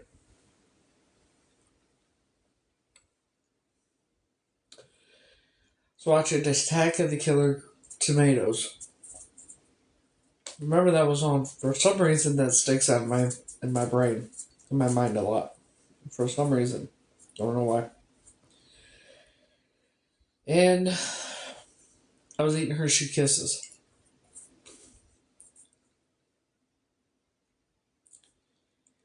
I started thinking, how am I related to these people?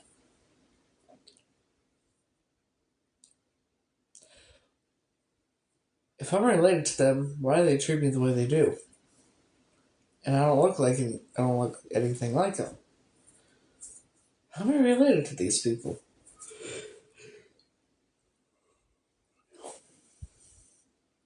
I thought maybe I would have been kidnapped and my family's out there looking for me.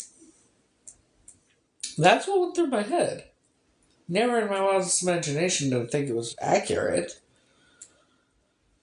And then I thought, well, maybe I'd been switched at birth. You know, you never know.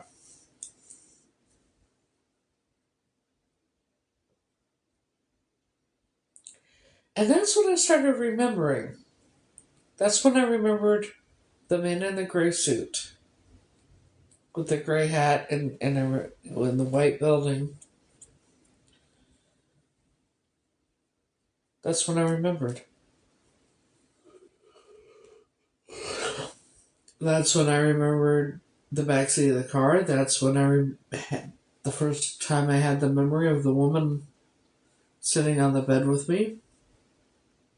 That's the first time I remembered the man, sitting on the bench with the man under the tree and the strawberries and the road trip roadside motel. Oh yeah, then I also thought, if my name is Heather, why does it feel so weird being called Heather? Does everybody feel weird when they call it by their name? I never asked anybody. I thought, people think I was crazy. But yeah, that's the shit that went through my mind. That's what I remember. That's what I remembered.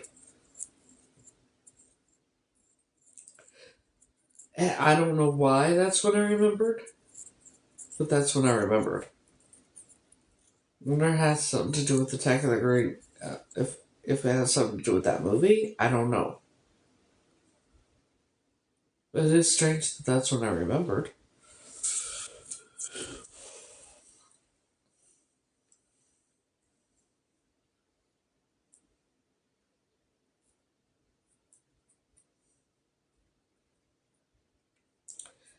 I didn't remember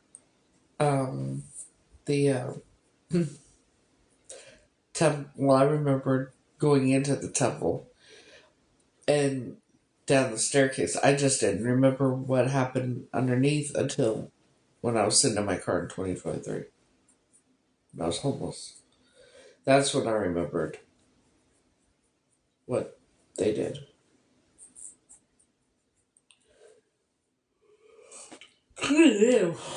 Tired. But yeah. And now,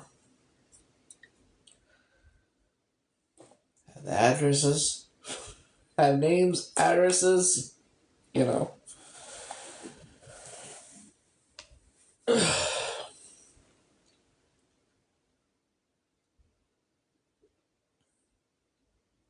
Not really. Oh, I'm so tired.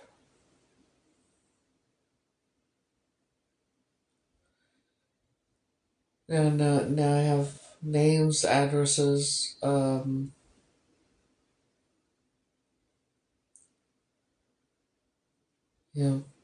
documents, pictures, a lot of shit.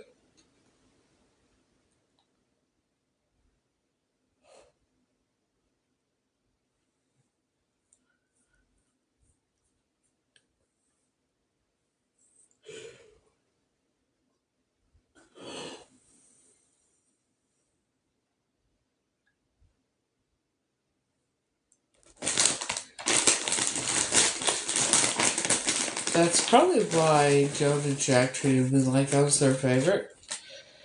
Because they knew that if they hadn't, that would have been the wrong way to go about it because, I would have gotten away sooner. But the others didn't realize that. I don't fucking know.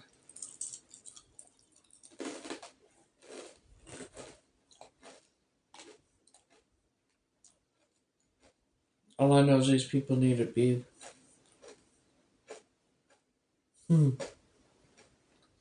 They need to go to prison.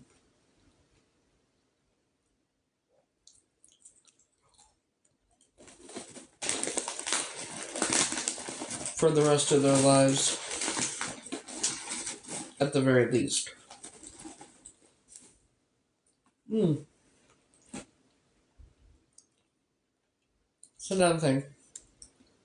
Not only are they going to lose their lives, they're going to lose everything they own. Because that's what happens. All the money spent that they get from trafficking children and everything, they're going to lose everything.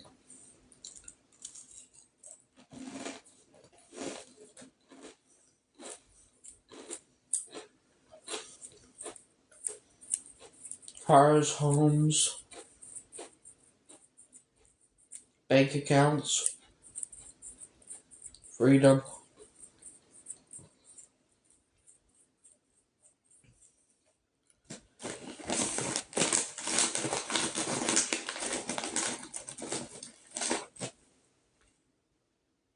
And I can't wait.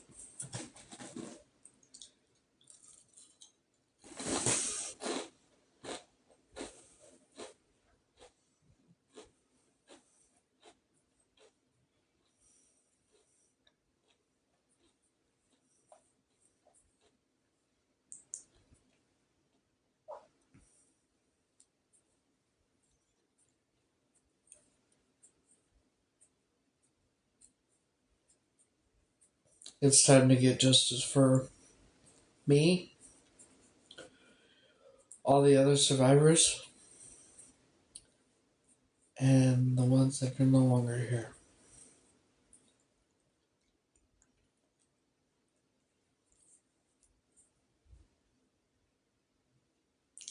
Wait a minute. An old well.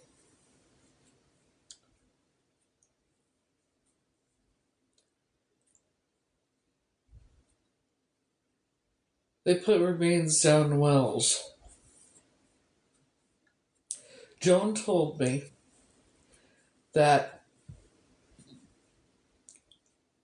there's an old.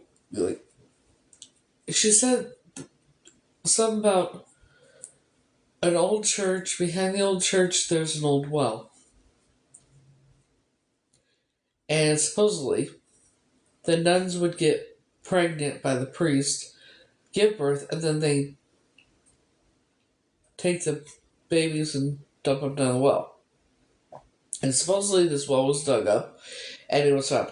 I've never found any article or anything about any well being dug up where they found a bunch of baby bones. Now I'm wondering, people have a way of confessing without, because they're stupid, and. Oh, I'm willing to bet that's a confession, actually. So I wonder.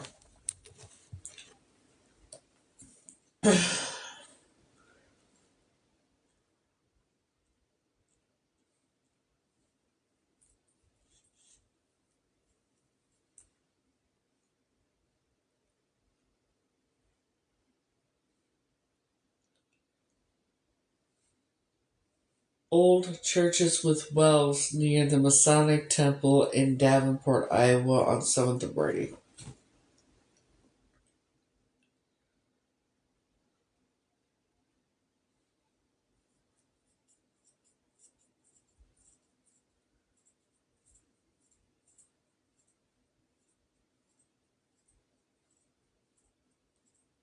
Okay, maybe I should have known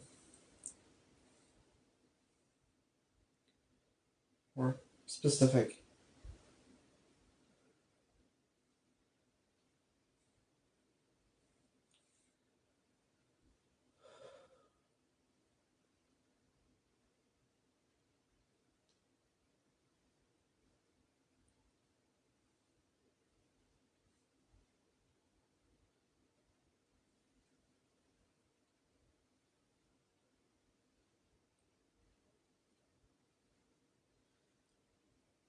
Huh. Hold on.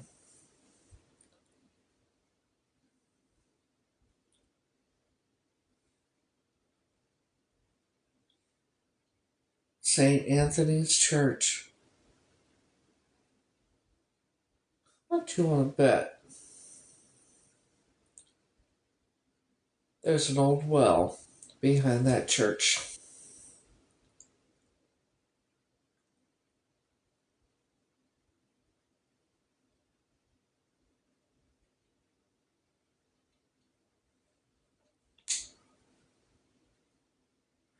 See how far it would be.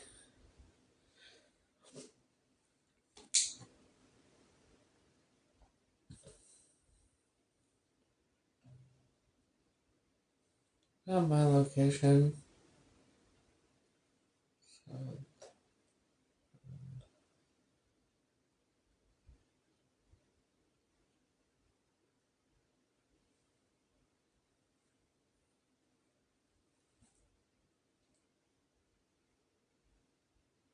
1 minute car ride. Wait a minute. Is that seriously?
$11.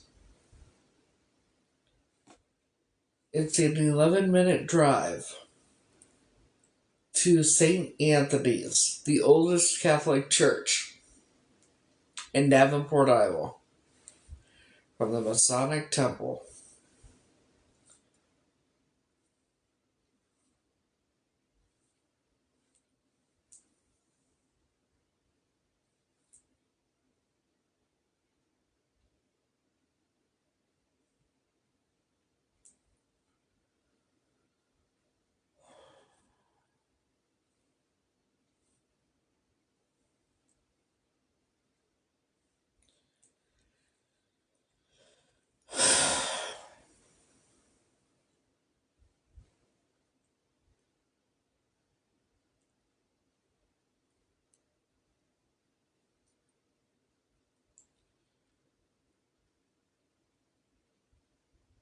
Yeah,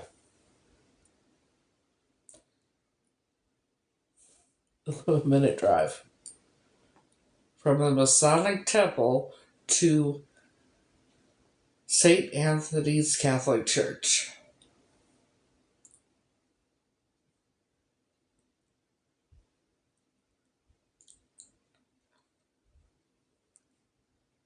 Then again, it could be at any church with an old well. But I'm thinking Catholic because she said nuns and priests. Wait a minute. Hold on.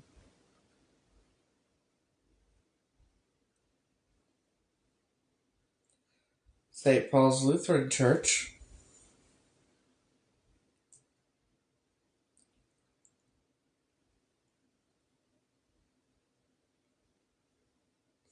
Yeah.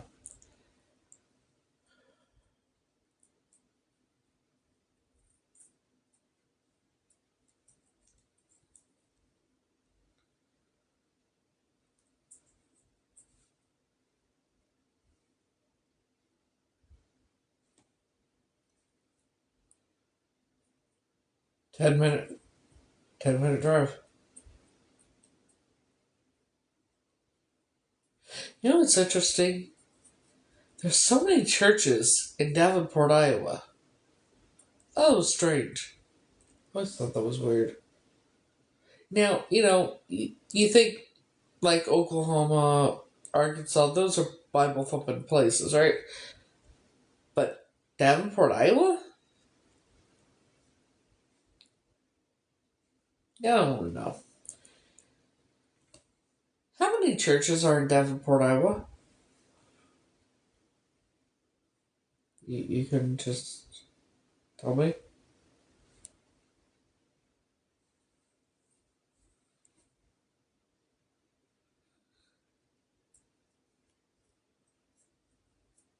9 pages. Wait. 404 religious organizations and churches in the greater Davenport metro area.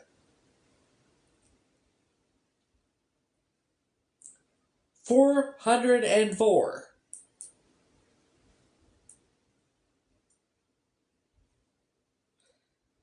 404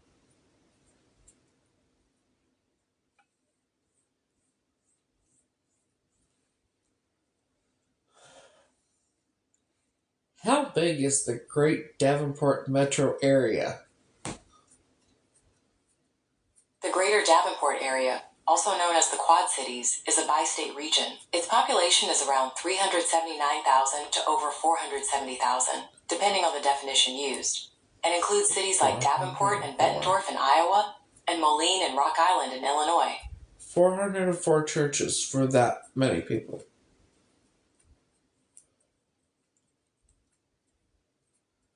$404. That's a lot. It's also a red flag. How many churches are in Davenport, Iowa? Just Davenport.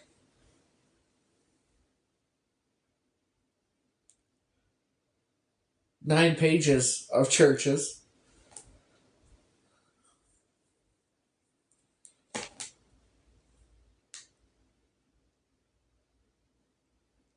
One, two.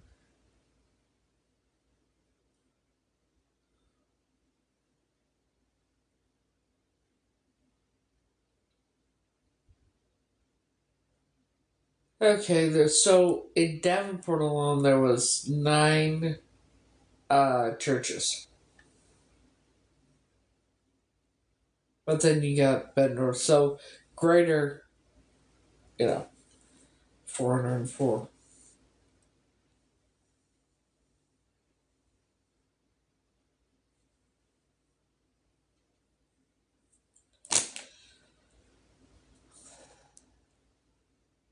What's strange is I've seen a lot of churches there, and there's only 9, so I'm probably... Davenport ain't that big then.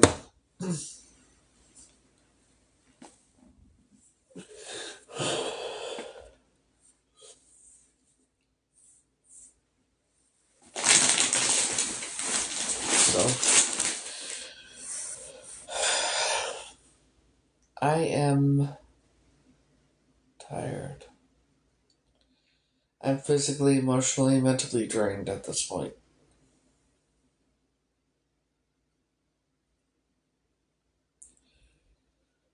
But at least I have the name of the school, the address where the apartment is, and with the tunnel, and the address for Joan and Jack's old house and Alta and Howard's old house.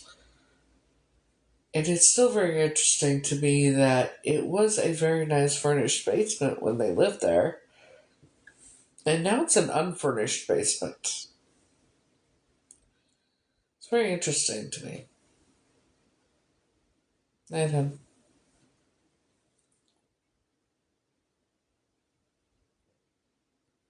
I don't know. But soon we'll... Oh, should have asked that, shouldn't I? So 9 churches, right?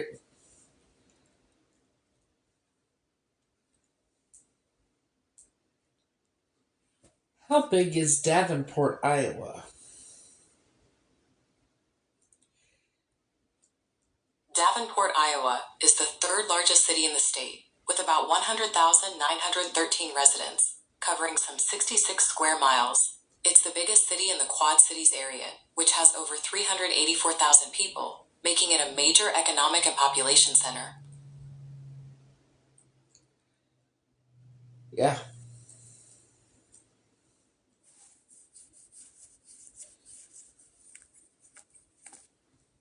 Well, let me look up churches.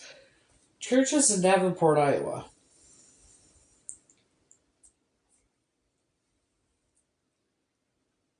Churches near the Masonic Temple on 7th and Brady in Davenport, Iowa.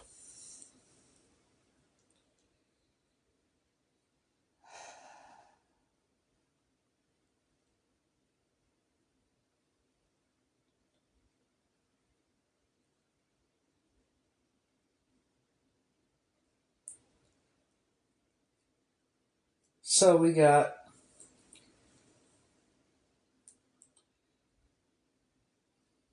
Temple Baptist Church on Brady. We have the City Church downtown. St. Paul Lutheran Church on Brady. Lifebridge Church on Wisconsin, Adventure Christian Church on. Let's look at the ones on Brady though.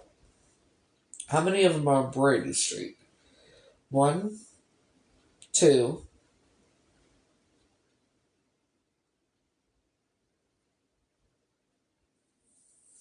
So there's. Let's see. What street is this on? 12. Maybe I should look up the distances. Okay. So let's go here.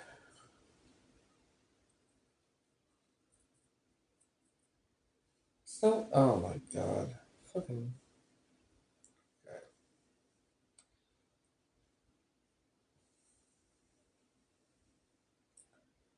8 minutes to that one. To Davenport Masonic Center. That's what it's called now. To the first church, it's 8 minutes drive.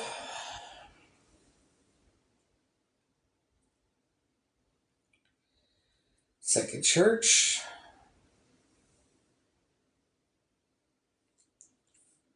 Once it loads.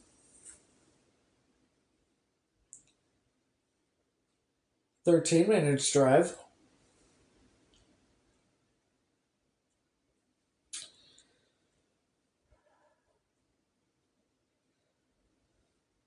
St. Paul's, that's on Brady. Let's go with this one.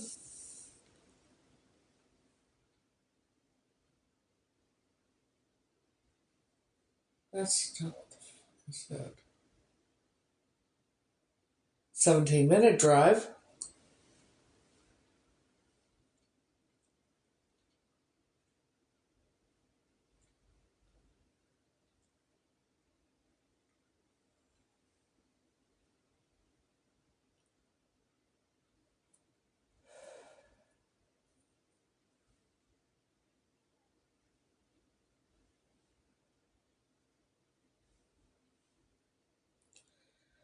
The next one is an 8-minute drive.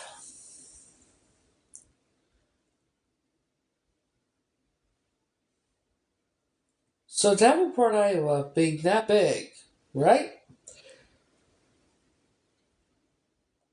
So far, only one of them is farther than 10 minutes away from that Masonic temple.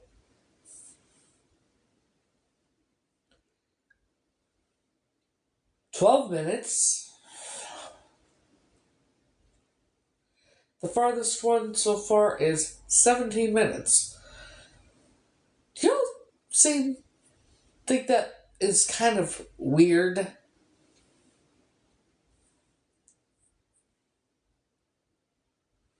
I think it's weird. 11 minutes. The biggest city in Iowa, third biggest city, right? 66 some odd square miles, right? So far, the farthest church from the Masonic Temple is 17 minutes drive.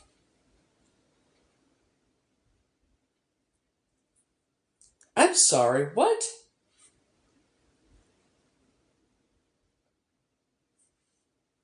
I'm. I think I did this one already.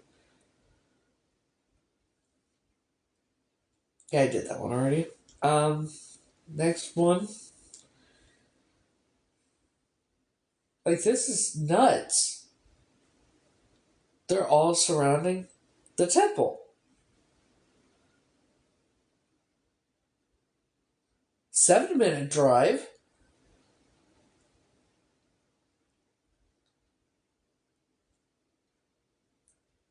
Like, what?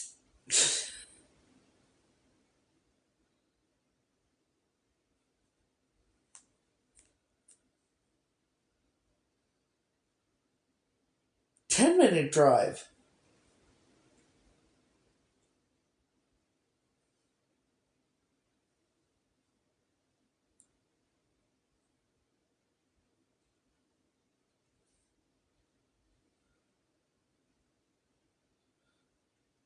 Nine-minute drive.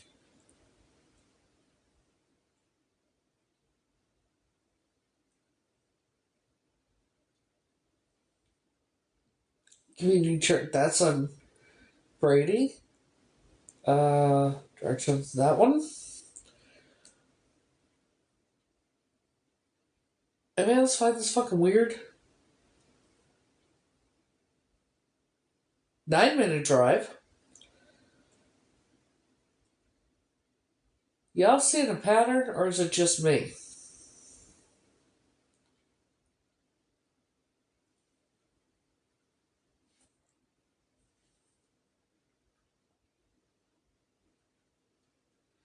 It's 66 point some odd square miles big, right?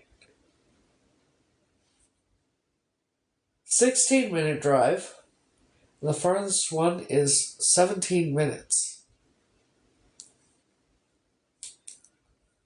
The majority of them are within 10 to 12 minutes drive.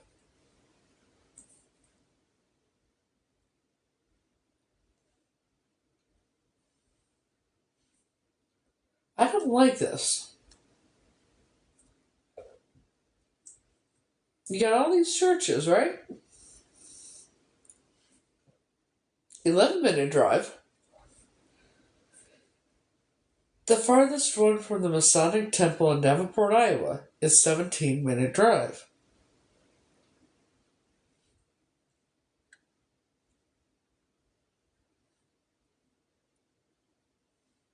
And Iowa, or Davenport, is 66 point some odd square miles.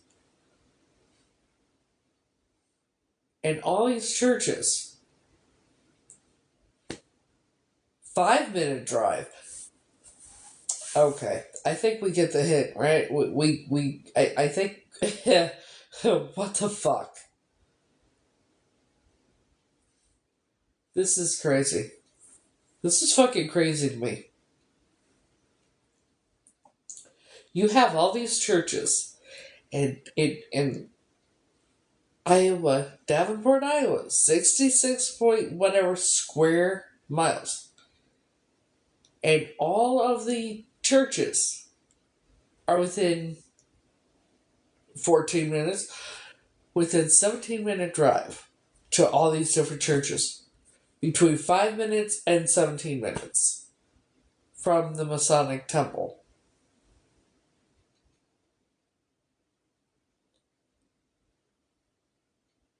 Anybody else thinking what I'm thinking?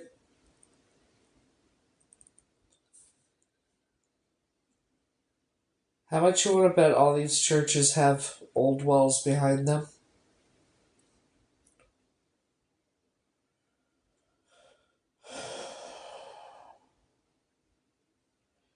And I'm not gonna keep looking because I think I figured it out. I'm not.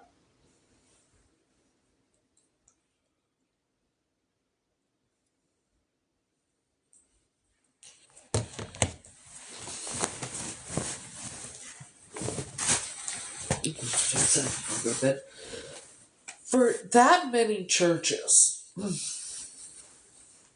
and Davenport being that big.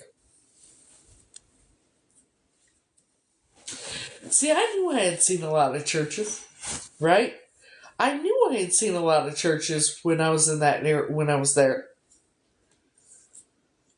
I knew it wasn't. I knew it wasn't hallucinating. Yeah, the majority. It will take between 5 to 10 minutes to get to each one of those churches from the temple.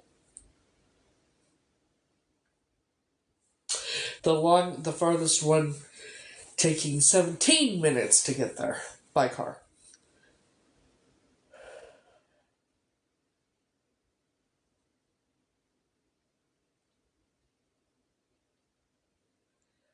What the fuck?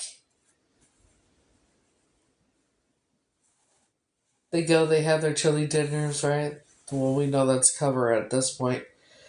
Do the fucked up shit they do, and then clean up, and then take remains and dump them down the wells at the different churches.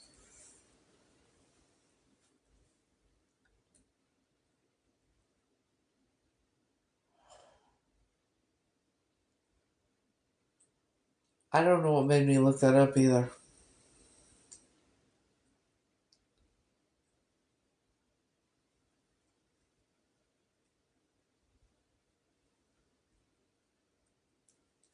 You mean a temple to where it's that close to all those that many churches? Yeah. You and me either. You and me both, man. Like, this is, like, the longest it takes to get to the farthest one away. 17-minute drive. Davenport, Iowa being 66 point some odd square miles. And all the churches are that close to the temple? The temple I was taken to? They did what they did?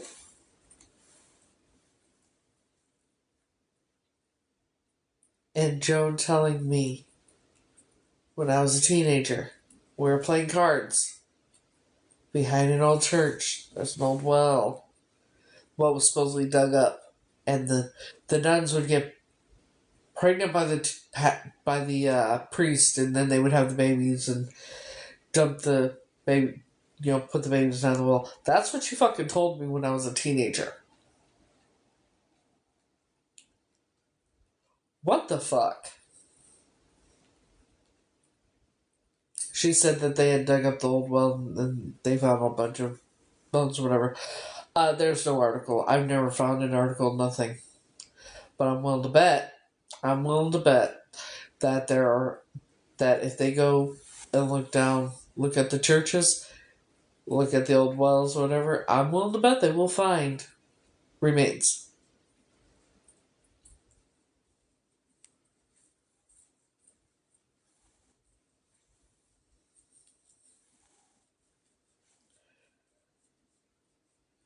If you were a grandmother and you had a teenage granddaughter, right, and you hung out with her all the time, let's play devil's advocate, okay? Just pretend. Or if you were, whether she was adopted, whatever, right? Would you sit there and tell her while you're playing cards with her, and she's a teenager, mind you, about a story about nuns getting pregnant by priests, and then having the babies and then dumping them down the well?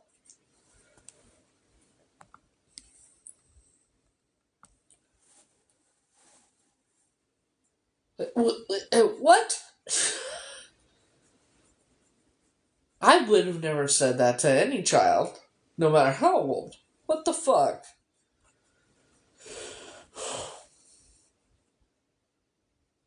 Yeah, she's actually the one that told me that about Santa and Easter Bunny and all that when I was in 1990, 91, something like that. Yeah. Well, that was how I was raised, Told me about Sue having a boyfriend that was crossing, they found him on the railroad tracks. You didn't missing his head. Yeah. And then then another one she told me was the head football player that was at the school. I don't know if it might have been Linda that told me. I don't know. One of them told me this. He was like the quarterback or whatever, and then when he graduated, he went to college. He went to the college, and he ended up offing himself because he wasn't the head football player anymore. This is the shit that was told to me as a kid. Decapitations, unalivings of. It's like, this is the shit they talked to me about.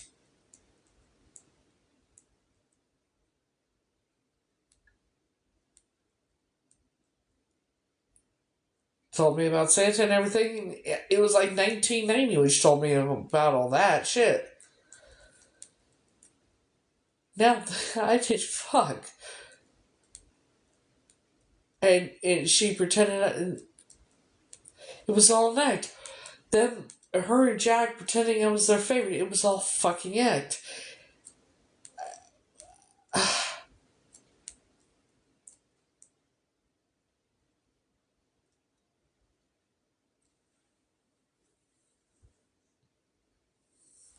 And then, you know, 4 kids, crossing the Mississippi, the bridge over the Mississippi River, get into an accident, drove off the fucking bridge. Yeah, that was told, what, 1991, 92? Like, no joke. This is the shit that they would talk to me about.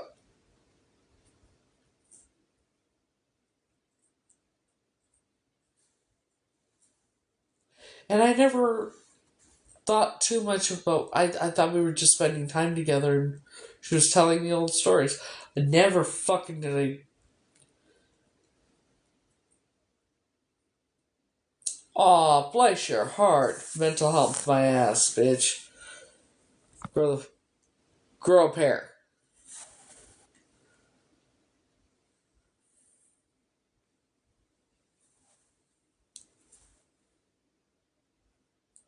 Like, whoever's reporting me looks stupid.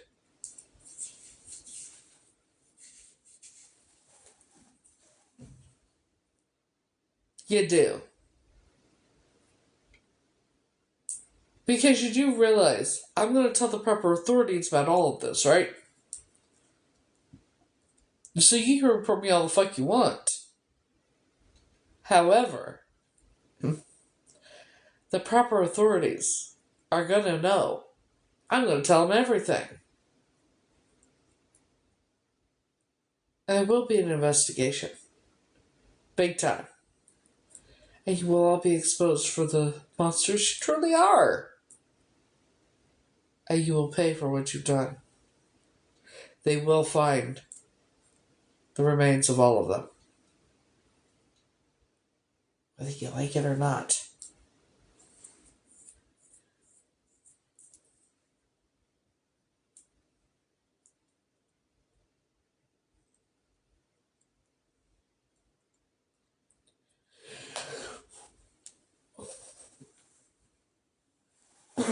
You know, I wish I could go live on Insta, but I can't. I don't have enough followers on there. Yeah, I know.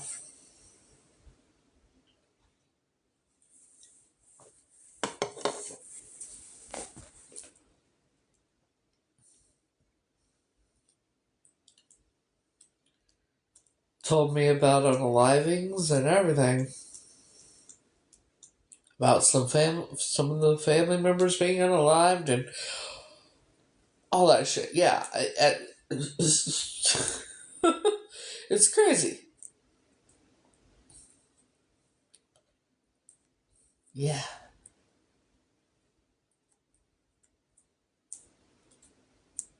Davenport's a whole nother level.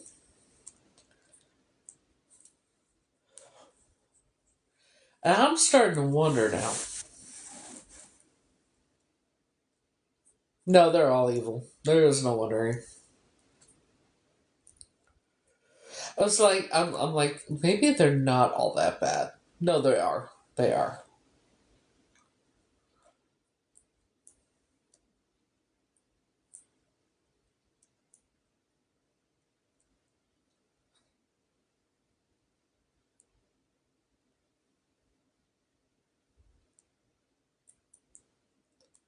They are.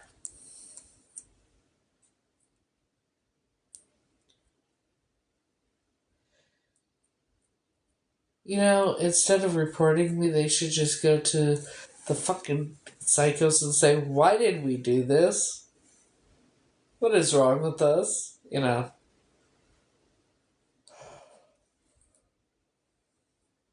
Yeah.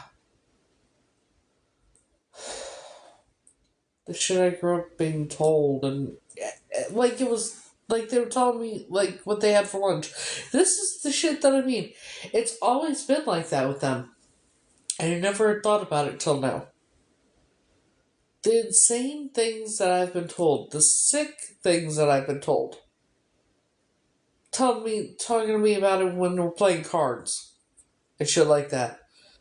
And I don't understand why she would do that.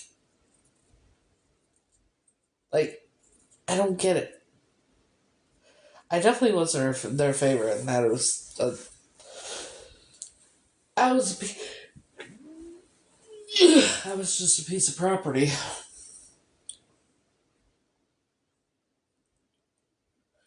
And now I'm thinking about everything. And now I'm realizing I knew they were sick, but I didn't realize. Or maybe I just didn't want to realize. Especially when it comes to Joan. I didn't want to ever think of.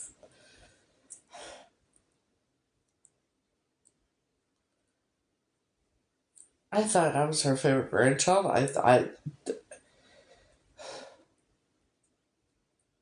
thought she loved me. I thought she was my best friend. The person that was actually good to me did it for ulterior motives.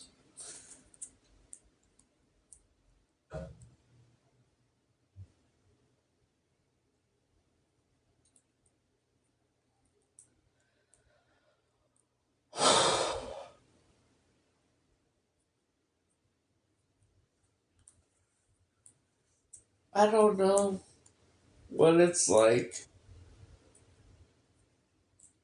I mean, maybe I'm sure before I was taken, right? Right. But for 40 years, I didn't experience love.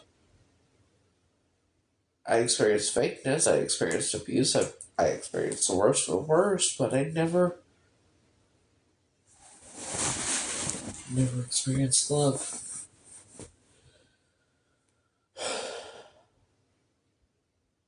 I hope so.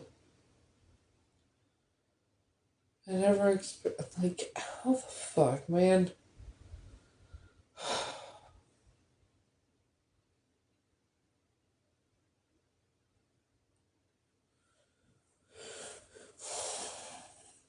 I just, it's a wonder I don't trust people, right? No wonder I don't trust anybody.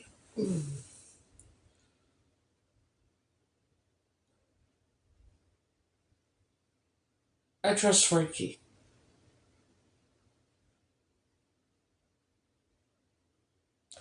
And that's a big thing. You know?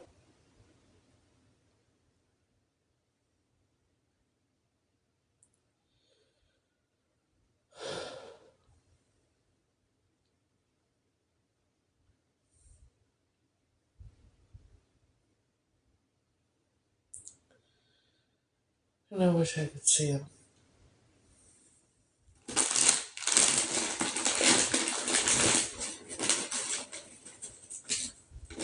I can't wait to go over there and do this shit.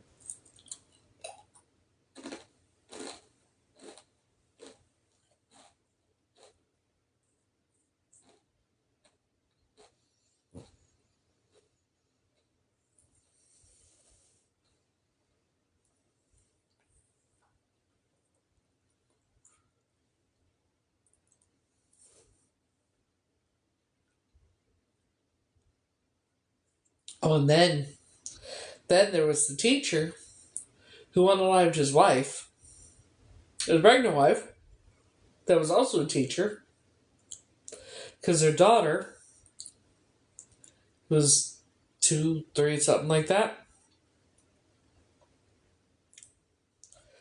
was hit by a hit and run, which passed away. He lost his mind.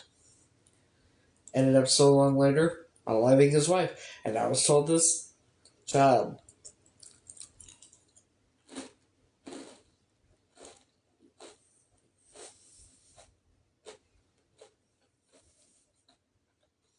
Like, what were they planning by telling me all this?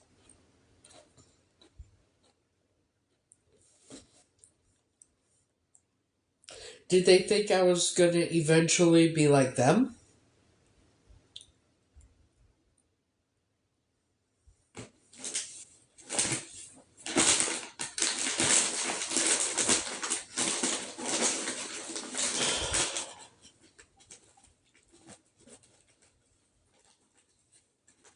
They look so dumb right now.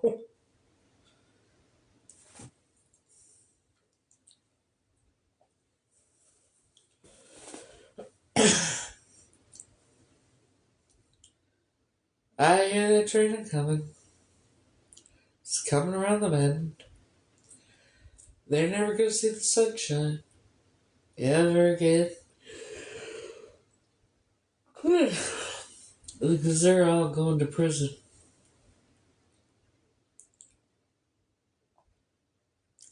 for the rest of their days.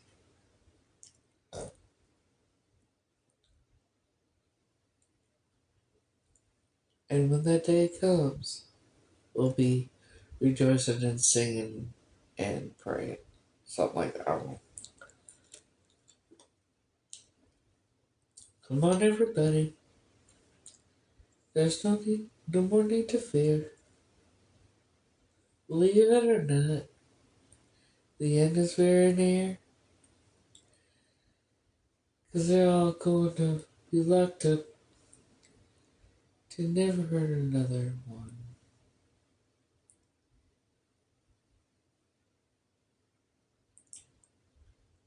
And I ain't gonna stop until it's all finally said and done.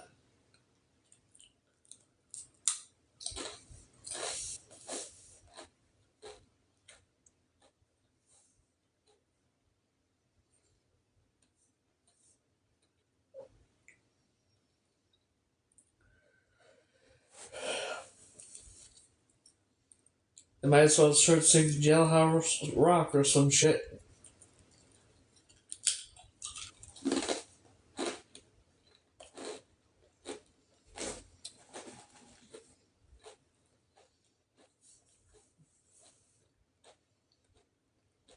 You know?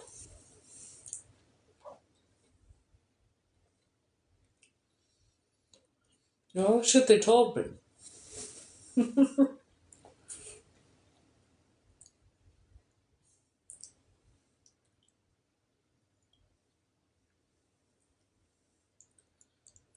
Little did they know, it was gonna be the fucking end of them.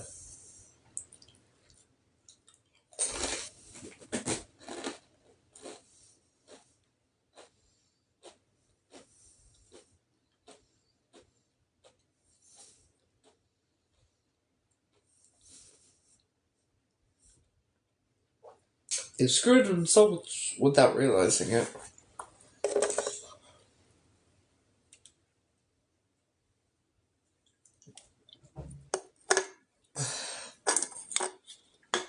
Well, I never see it.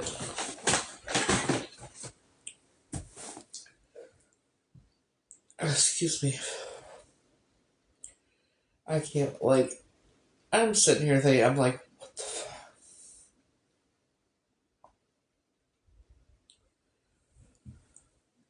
All of it. I'm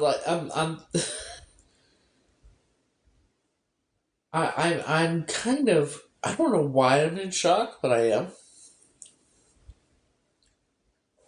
Hey, sweetie. Well, it is after 2 in the morning here. Probably gotta not be live much longer.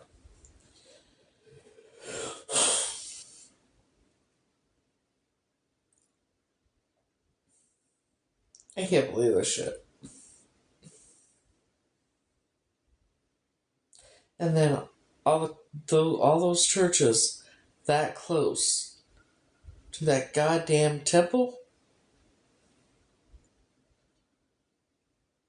Yeah, I'm getting ready to go to bed too. It is after 2 a.m. I'll go live tomorrow. I'll go earlier. Clearly, because I want to go during the day, not at night. You know.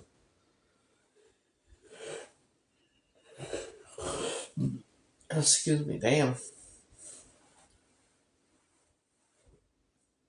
I'll go live sometime tomorrow during the day. Excuse me. You too, then.